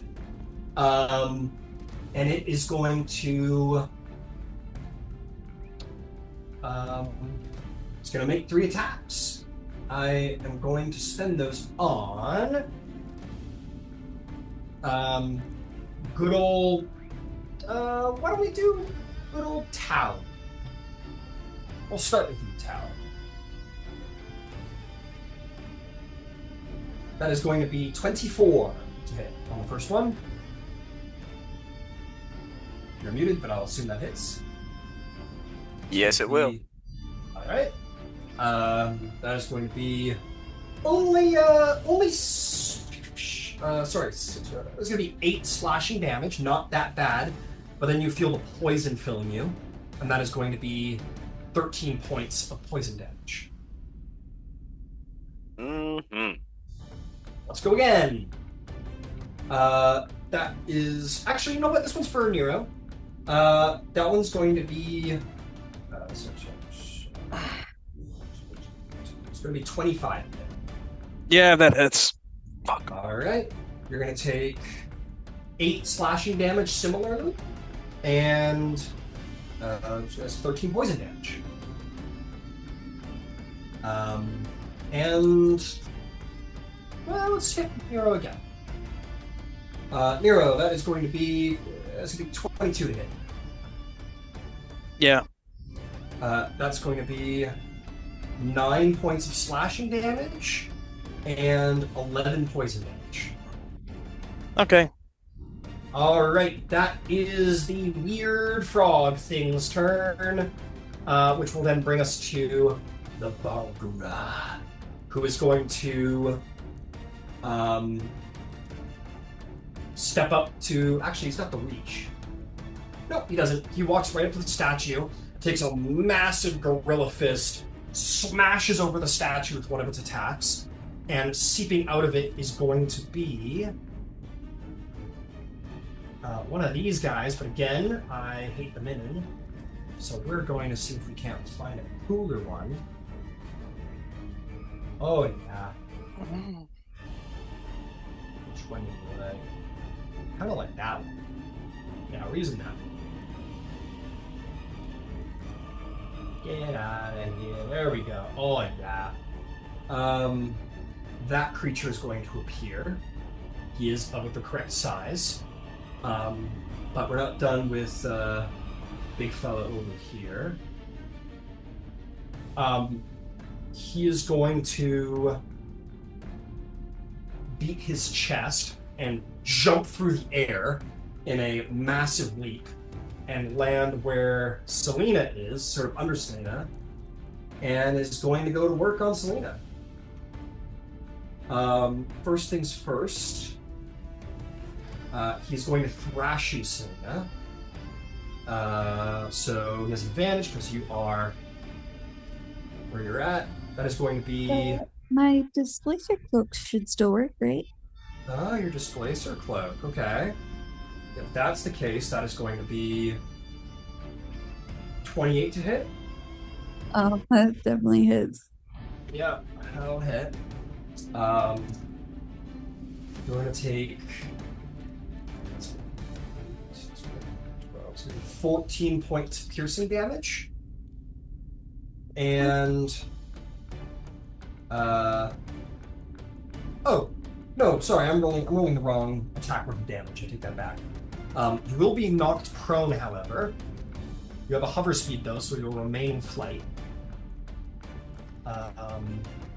Sorry, you would have only taken 11 points of damage, and then it's going to try and bite you. Now it has advantage because the displacer looks same to hit. That's going to be fucking 28 to hit. And you're going to take. It's going to be 7 piercing damage and 9 piercing damage, and 16 psychic damage. Got all that? Yep, sure do. All right, cool. Last one is the Rock. Rock. It's going to take flight.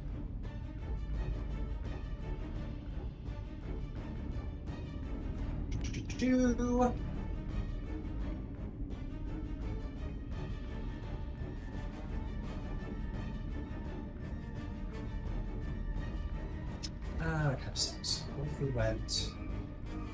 I can't really do that. What if we went... That's better. Okay. Old Bird is going to zoom around the room at great speed. And is going to land here. Just to track that, be careful of it. That's going to come out to 15... 20, you're at 35 and 45. Speed is going to land right there. And as it lands, it's going to go, it's going to let out this like horrible, like eardrum breaking demonic screech that is sort of the coming of death. And I'm going to need a Constitution saving throw from everybody except for Darwin. And Celine, because she's all the way over. What about Smokey? Nope, Smokey's good. Okay. I do have to roll for... That's a 6. It's a 6, all right. Drow succeeds. Use my last inspiration. Yeah, I'm gonna use my inspiration too.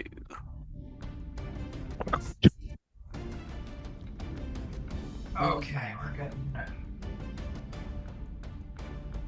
Okay, so Kutash, I heard. Where'd you get? 6. A 6. You, my friend, take 16 thunder damage and are stunned. What else we got? I'm just gonna go down the line here. Tal.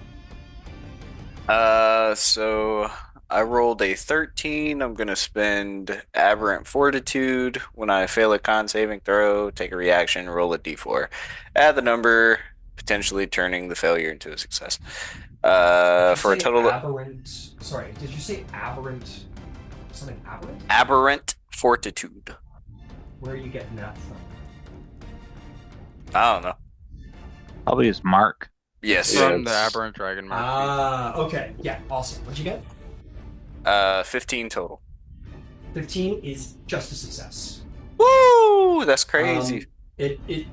You feel like it breaking your eardrums, and then unbeknownst to like no actual like mental choice of your own, your mark just sort of like almost like sparks across your skin painfully, and like deafens you temporarily. Almost like an automatic fail-safe like protect you system. That's cool. Moving down the line, Nero, what'd you get? The highest I got was 13. All right, 13 is a failure. You'll be stunned, and you are going to take 9 points of damage. Yeah, I need help. I need help now. Melith is a success. She will be okay. Philippe, how'd you do? 22. Yeah, you're fine as well. Okay, and with that, I think that is all of my demons complete. Nero, stunned. We're gonna pass over your turn, but Yeah, got it. Go right ahead. Okay, we're gonna go on to Melith, however, who is not stunned. She.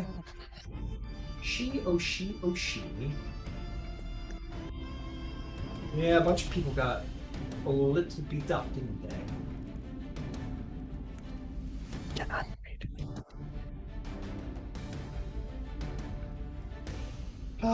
She's gonna go. Tosh is Okay. very bloodied. For the Like, I'm probably even more bloodied.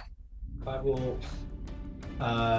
So I'm gonna mark off my bloody people too, because that does help us figure out what to do. So we got bloodied from Kutash and Nero. Who else is bloodied? Tal, you bloodied?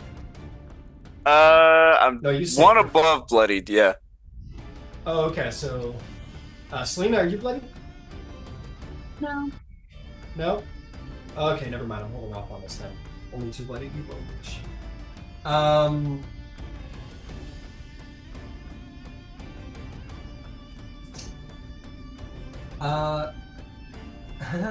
It's probably not the time for that. She is going to. It seems like a bit of a waste. We can do that.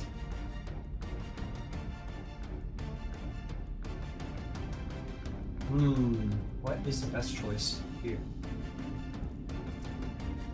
There's a lot of choices. Okay. Range, frequent corner sphere, inspiration, piercing. Let's see. Creature, let's say creature must. Okay, nope, not gonna work. So many choices, so little time. She swore a stupid life debt to you, Nero, so she will. Or not a life debt, but yeah. Anyway, she is going to reach forward and cast Cure Wounds. Okay.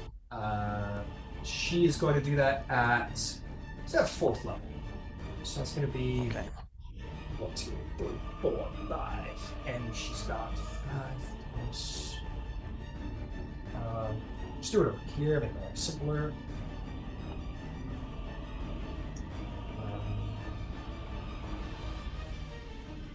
Hey, that's pretty good.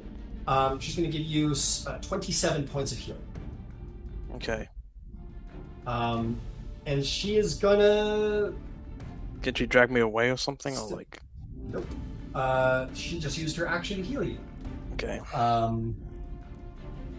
That's gonna be all. She doesn't have a bonus action. She sure shit can't move anywhere helpful, so that'll be that. Philippe, you are up.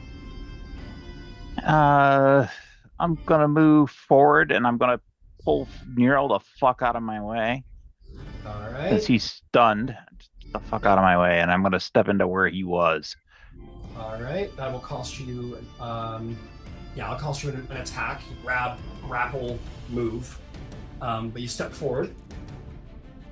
So 5, 10, 15 feet. And you're in front of the toad. Bonus action. Going to flare my hill giant rune. Hell yeah. And I'm gonna swing on the frog. Beautiful. Nero, are you still bloody? Yeah. No, not anymore. Okay.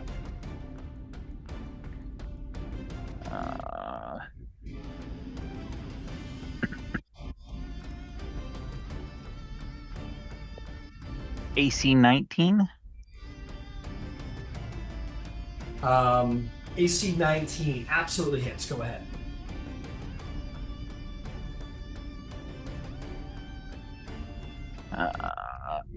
Is 9 points of damage and a DC 16 con save and a DC 16 dex save Okay, so from you're a 9 points shield of bash. damage. 9. 9 points. 9. Okay, so a con Yeah. and a strength, right? Yeah. Okay, strength comes out as a 16. Meets it, beats it. Got it. Con's gonna come out to 24. Yeah, exceeds it.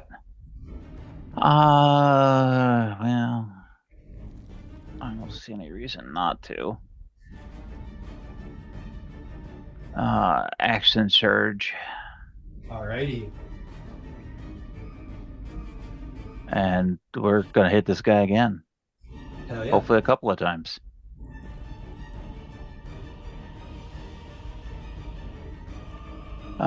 AC 22. That'll hit. Same set of rolls. Just the strength save. Strength is No, only no, a 12. I take that back. It's just the con save for the trip from the axe. It'll Toppled. only be a 13.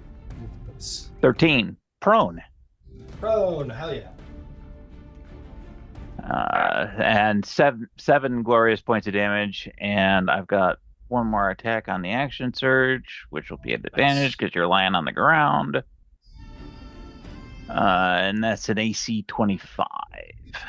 That will hit.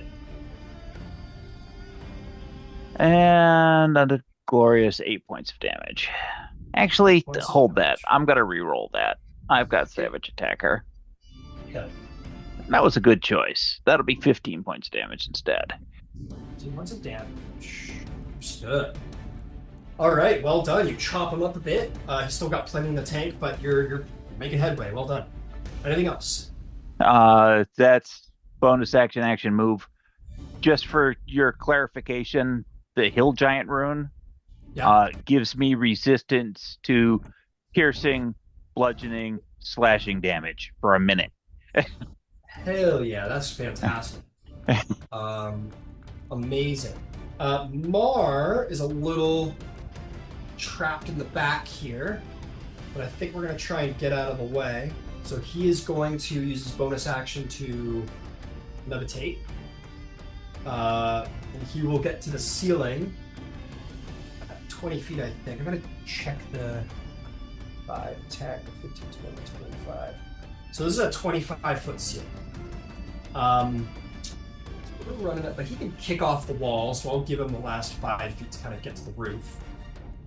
And then he can pull himself along the roof with the rest of his speed, or run along the roof as he does. And he'll go 25 this way, and from the roof, he is... In fairness, I don't know how many demons he's fought, so he will point with his poisoned hand crossbow and shoot at one of them. We'll probably shoot at... I like to stick to the sort of circumstantial rules. The frog guy is like laying on the ground here, which makes him not as hard a target as if you were shooting a guy laying flat from horizontally. So because he's on the roof shooting like this at the splayed thing, I'll give him the advantage instead. Or not advantage, I'll give him a straight roll. So he'll hit the guy you're shooting at fully. First one is going to 9, 15. That one's going to miss. He quickly reloads and will try again. That one will hit. The creature makes no sign that it is annoyed by any kind of poison. And Mar will look a little uh-oh'd on his face as he realizes these creatures are probably immune to poison. But it will still take the 5 points of piercing damage. That'll be Mar, and he'll call that out even. He'll say, "Stay away from poison." And that is going to bring us to good old Darwin's turn. Darwin, are you wanting to take your turn?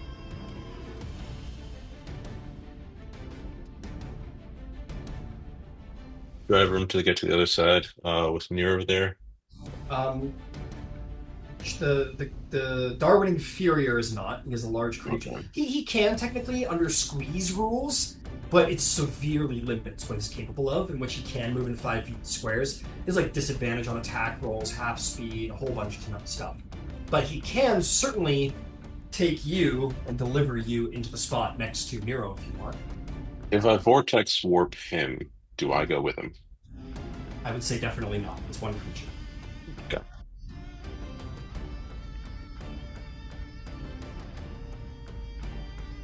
You could, per what I said, you have the guardian thing. You could deliver you to the other side, and then you could vortex and warp over, and then he could run into the fight. You could do that.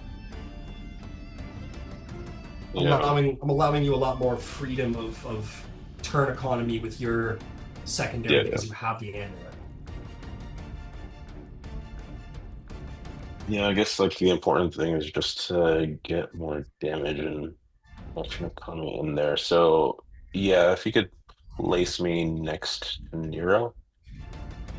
He'll step 5 feet, reach over with a mighty hand.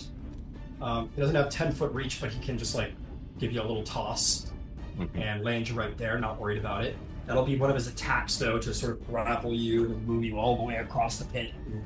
So we'll call that one attack.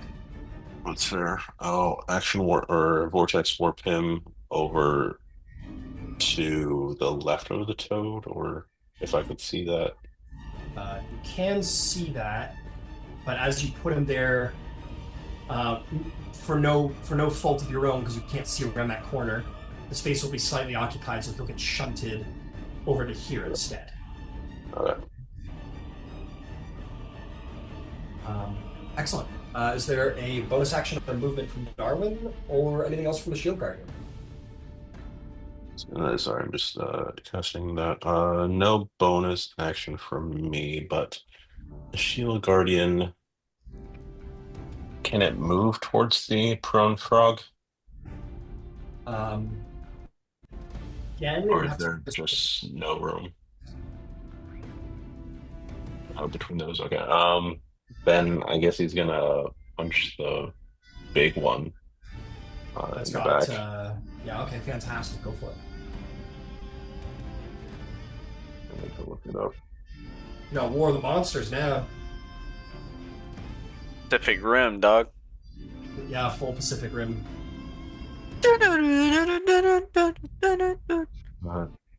And I guess I'll burn inspiration to roll that again for him. Or can I burn inspiration for a pet? You can hand inspiration off to NPC. Yeah, so Okay. yes. That's better. That's +7, 25 to hit. I think that'll hit.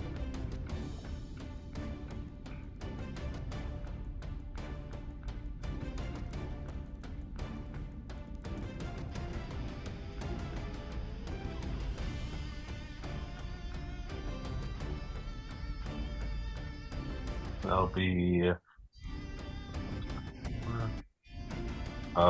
9 bludgeoning damage plus 7 force damage. So 16 Got damage. it. Beautiful. All right. He sort of feels this displacement of wind, and the big creature with Kutash still in his claw turns around into a fucking steel punch that just like explodes with a pure magic that just bashes him across the face, and then he like spits out a demonic tooth. That's my turn. All right. Just so I'm labeling it, so I'm keeping track. We got a Astounding Nero.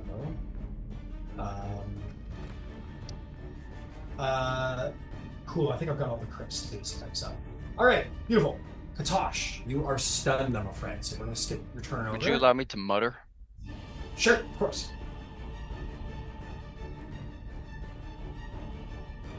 I submit.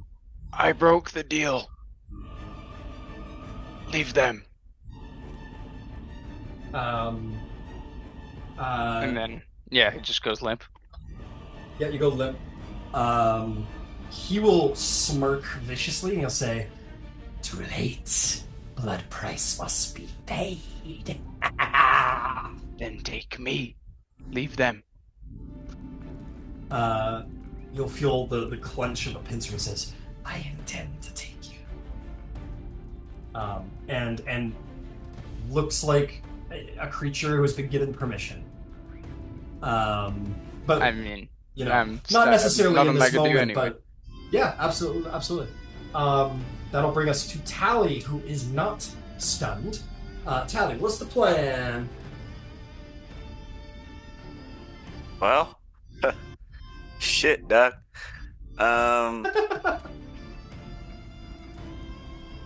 I reckon I'll just start hacking away. Most certainly, go for it. You wouldn't have advantage nor sneak. Oh, you'll have sneak attack because of Philippe. Oh, before you start, however, this thing smells really bad. I need you to make a con save, please. Really? There's a reason why he's holding the front.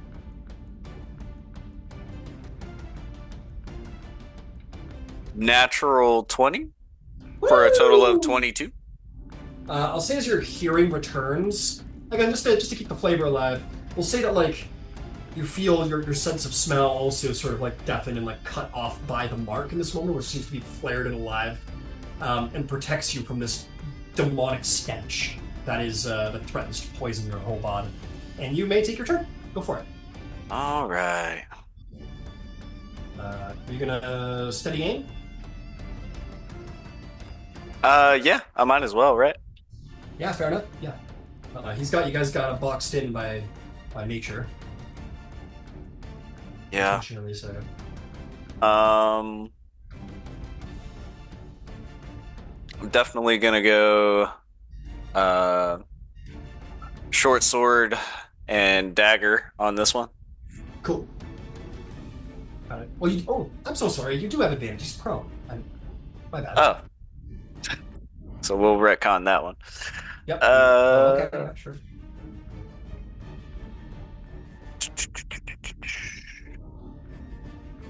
All right.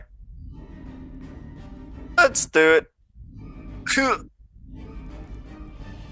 Natural 20. Oh, hell yeah. Go for it.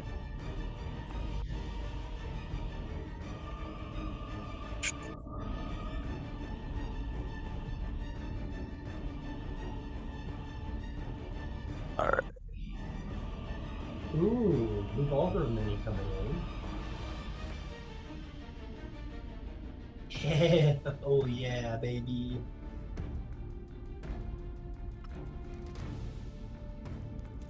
Oh, I love it.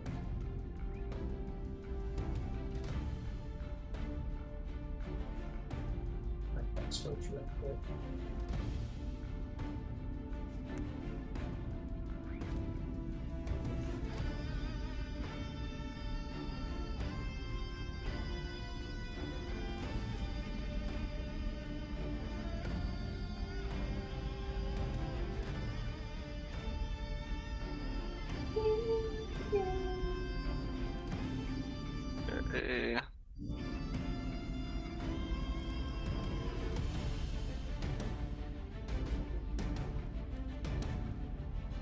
Yeah. Okay. Cool, cool, cool, cool, cool.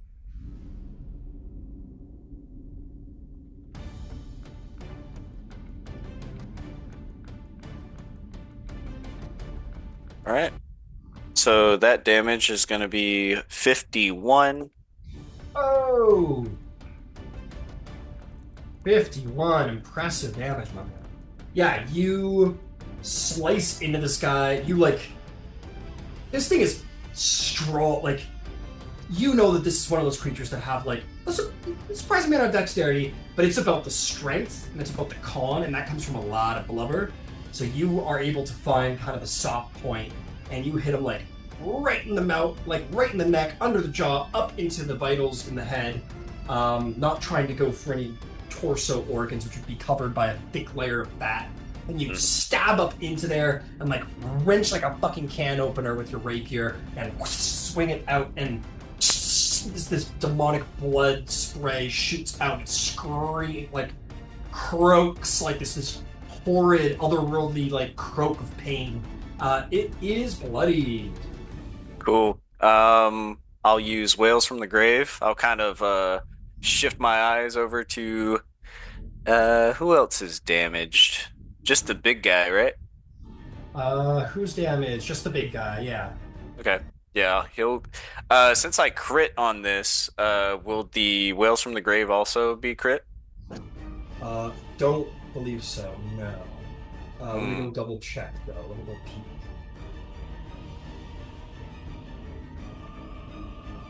I think he ruled it that way once, but I don't know Oh, if. Okay. Also, in the grave, you have to deal sneak attack damage on a creature in your turn. You can target 2 creatures instead of 30 feet. Well, I apologize. I don't mean to like go back on anything. It's all good. Yeah, because it's a new role and a separate feature, I have to say it's probably not a crit. Oh, cool. Yeah. I mean, this probably won't do any damage to them anyway, but that'll be 10 necrotic damage to the big guy. As a note, just a second. That will hurt him. Yeah, that'll damage. 10 additional points of damage to the big guy. I believe. Nothing called I think love. he's bloodied now. I think with that, he hits the bloody condition. Good to fracking know. Let me double check that really quick. Let's do this one. Yep, he's bloody. Just barely bloody. You see, like, as the thing sort of swishes by him and like an ethereal razor blade of force from some ghostly presence, you see blood begins to finally start trickling down his face in a very Thanos way, in a very like all that for a drop of blood kind of way. Starts to like trickle down his face. Cool. And I will take my offhand attack. All right, go for it.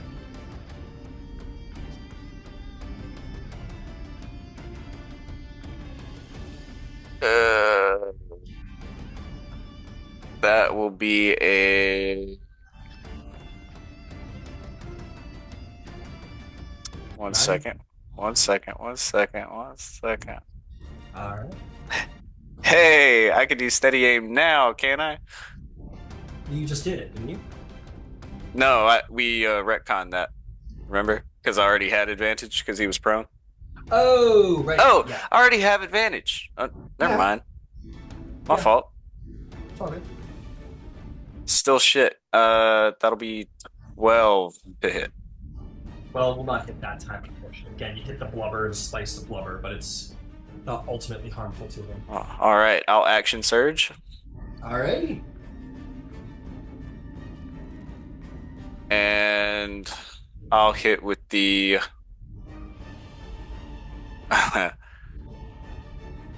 I'll attack with the short sword again. Okay. Another nat 20 on the short sword. Woo! Very good. No sneak attack, but yeah, absolutely go for it. All right. Good job.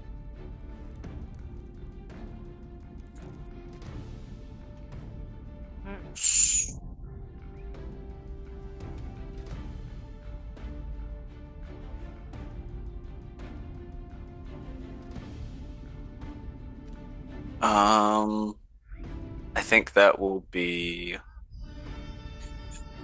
21 points of damage. Okay. For just a short sword? Yeah. I Wow. crit on the short sword, right? Yeah, I guess so. 5, 6, 11. I rolled a 5 on the die. 11 plus 10. Oh, Okay. and I forgot this. When I have piercer, so when I score a critical hit that deals piercing damage, I roll 1 additional damage die. Let me roll that too. Oh, yeah. Did So I that roll that would. in there for you already? Because that should have been 15 damage. So How? crit, so 6, so 5 plus 6 becomes 11, and your additional bonus would have been a +4 because your dexterity. Well, then it's a +1, so that's an additional 5, so that comes up to 16 damage. 5 plus 6 plus 5. Where's that extra damage come? Oh, yeah. My bad. Okay. So 16. 11. But yeah, roll the extra. Yeah, roll the extra dice for the piercer. 11. That's fine. And then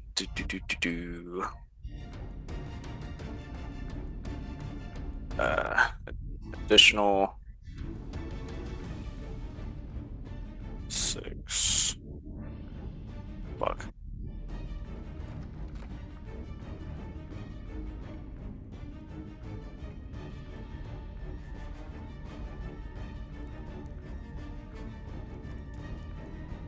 Uh, 26 damage total. Okay, so you rolled 5 plus 6 because it's a crit makes it 11. Plus 5 for your bonus is 5, so that becomes 16 damage. And then you're rolling an additional 1d6 for piercer short sword, right? Right. Would that extra d6 not also be crit? No, this is an additional damage to the crit. So in normal rules, you double the dice, but this would just be an extra d6 on top. So this is just an extra dice you get. This isn't get a crit with it as well.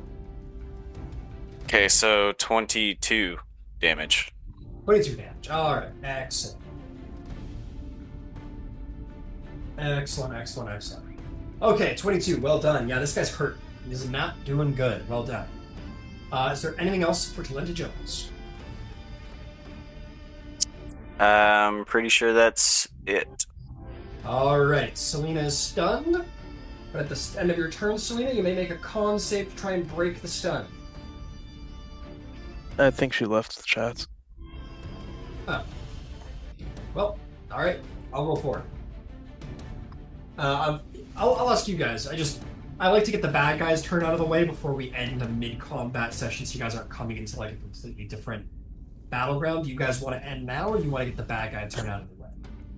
Get the villains out the way. Go for it. Okay, everyone's good with that. Cool. Maybe we can plan after that. Selena will break her stun at the end of her turn. Nice. According to me.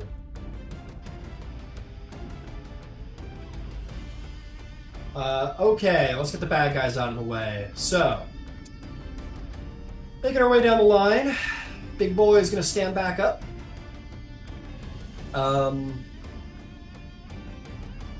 We like the stench she's making, and we don't want to be disengaging at all. So we'll start by attacking. We're going to attack the guy who did the most damage, because that just makes sense.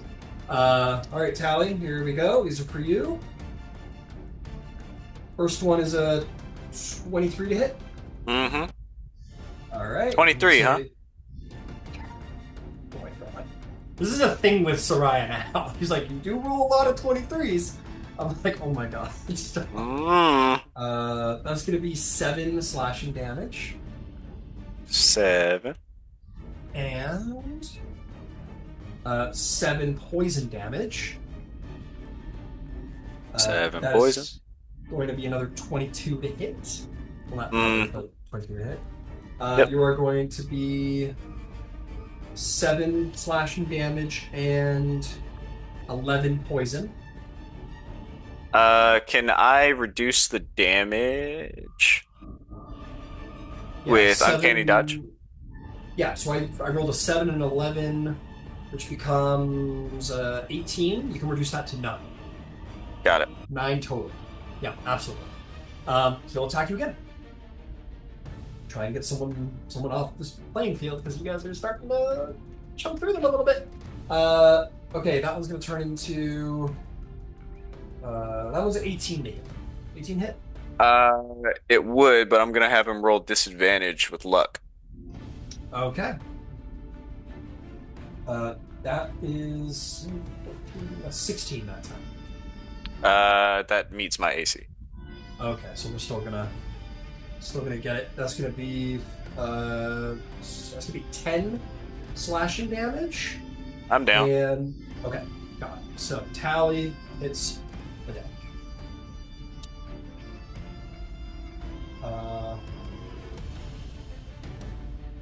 Actually, I'm not gonna do that on.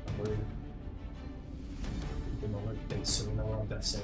Okay, that is this guy taken care of. This one of rock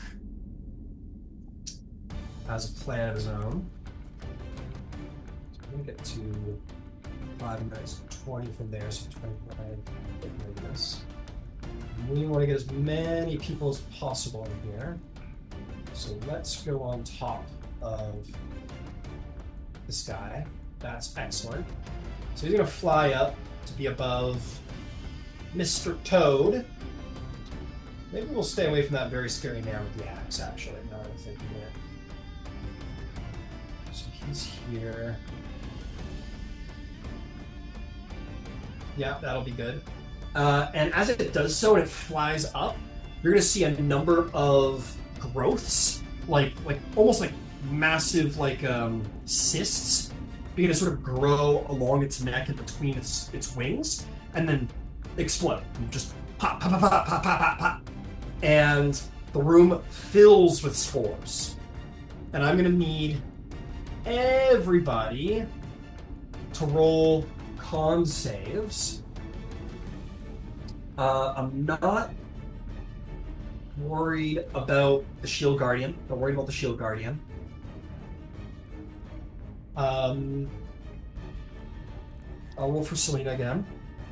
These are con saves as a reminder. Is this for poison? This is for poison. Does Tally need to make the save? Yeah, that's a good question. Sure does. I'm gonna use my aberrant fortitude. Okay. Good shit. Nice roll. Can you use Aberrant Fortitude while you're stunned? If you can't do a reaction when you're stunned, then no. Then no, you wouldn't be able to, I'm afraid. Okay, no worries. Then it's a 14. 14, okay.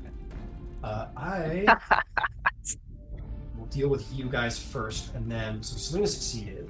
Good news is I'm rolling like crazy tonight. It's probably pretty hard for you tonight, huh? Yeah, I'm Pretty having a sore in that terrible chair? time. Ooh wee. Priestess rolls. Not great. So she'll be amazing. So I'm just gonna go around and get everybody done here, including the NPCs. Mr. Klingon on the roof is fine. How did? Okay, going down the line here. How did Philippe do? 24. Yeah, you're good. You're just fine. How did Darwin do? 26. Yeah, you're fine. How did Miro do?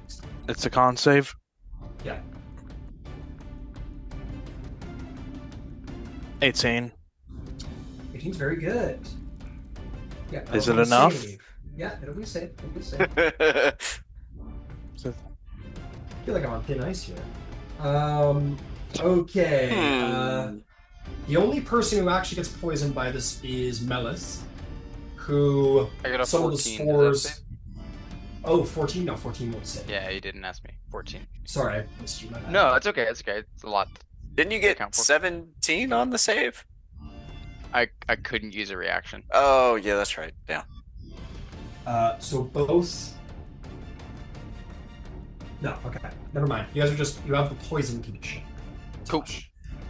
No worries. So that's this guy. Turn Hey, that off Ryan. now. Yeah. Your flying bird, Yeah. make a DC 15 wisdom save. All right. Where is it? There it is. Look at the disappointed dad pose that Eric has I right know, now. Look right? at him. Yeah. That's gonna be 18. Do you know what time it is? No. 18? 18 saves. Okay, gotcha. All right, where are we off to now? That one's taken care of. That one's taken care of. Let's go to the Bulgara. Hey, that fairy looks like she's coming out of her problems. Let's kill her. We will do just that. He's going to... First and foremost, he's going to leap with Selena up and over the Shield Guardian. He's going to land right here. And he's going to take Selena and just start fucking hulking her across the floor. So, with her prone... We'll actually drop her on the ground. Now it's just prone. And go to work. Get the... Oh, you know what? He's going to turn around. He's going to try and thrash the Shield Guardian. But we will do a Tormenting Bite on Selena. That will definitely hit. Selena's going to take... And I'll mark it on her sheet for her, because I'm such a swell guy. That's going to be 8 Psychic, and then add another 14 damage. I'll deal with that right now. Get it out of the way. Wise. Going to remove 22 points of damage to her. And she is considered bloodied at this point. He's going to turn around and thrash Shield Guardian. This will be just a straight shot. That's going to be plus the 24 to hit. So that's going to be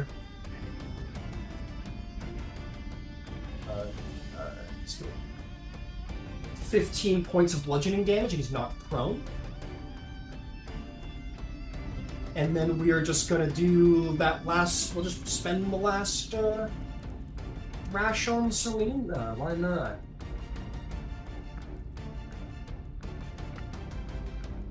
That one is going to hit, and she's going to just take another 12 points of damage. Selena is pretty bloody, folks. Oh shit, she spent a whole fucking round getting fucked up. Speaking of which, it would be the nature of a demon to take out the cleric and paladin first, because that's the biggest threat to them. So Kutash, big fella, is going to work on you a hot minute there for a bit. Do I have any opportunity to end my stun? Yeah, it's coming. Cool. No worries. In fact, it's Just because I didn't make a save last turn at all. yeah, sorry, it's not a save based end to stun. No worries, just time. Yeah, no worries. Yeah, it's just a time thing. Okay. Yeah, I'm let's just see slumped here. in its arm. Just ragdoll. Yeah. He's gonna pummel you. He's gonna do the exact. He's gonna take you by the pincer. He's gonna reach his arm up like this, and he's just gonna. Are you gonna do that? There's so many other bad guys that need killing. you guys being the bad guys somehow. You're all bunched up. I've got to be a fool not to hit you guys. So no, I take it back. He's not going to pummel you. He is going to... he is going to... this shit never works. Fuck it. He will pummel you. Yeah. I spit on him. Yeah, he spit on... Yeah, he, like, turns to... And you see this pincer, like, this force of dark magic is forming between the second pincer. You spit on him, and he goes... Like, as if, like, as you wish. And he's just gonna, like, point his pincer at the ground like this and just shoot it down at the ground as hard as he can with you in it. You are stunned and not able to save on this dex save, so you will simply take... If he crits, I do have adamantine plate. Understood. No crit. And it's a dex save, so he can't crit. Oh, It's okay, gonna be- yeah. That's good. No, it's gonna be... it's gonna be 16 points of bludgeoning damage to you, sir. We got that pincer. Now, how high up Lifeless. is... Kutash is out. Tosh is out, alright. He will... Who we got a round to deal with? He'll send a pincer at the shield guardian to start. He's prone. That's going to be 30 to hit. It's Hits. Shield guardian is grappled, and he's going to take 20 points of bludgeoning damage and be grappled on the floor. Do I have a cool thing for grapple? No, we'll just remember it. So he's got him pushed down on the floor. He can't reach Mr. Drow on the ceiling. He's doing nothing particularly helpful.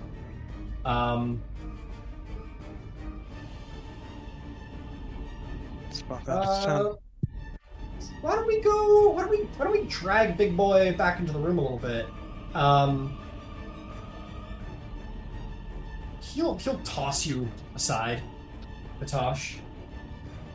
And you'll land somewhere. Well, he's gonna let's go for a walk first. We're gonna go for a walk first.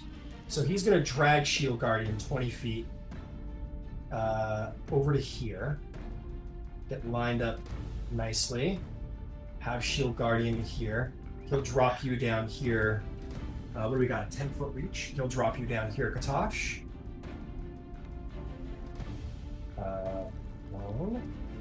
A corpse lay looking at the king. Yeah, looking at the tomb of the king. He's got. You're not dead Big yet.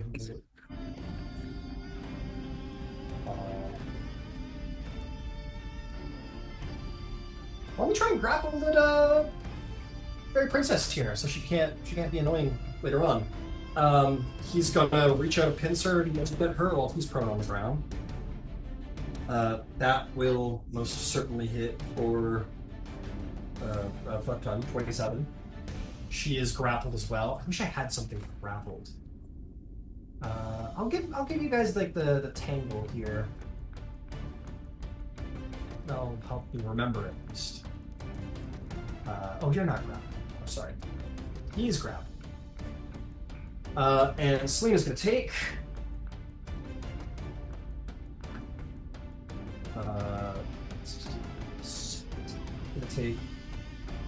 Gonna take 22 more damage, and Selena is down. Is that the end of the turn? That is the end of the turn. That's all I got. Jesus Christ. Selena will still be grappled, but she is prone and down. And that'll be that. Nothing else to be done there. Okay.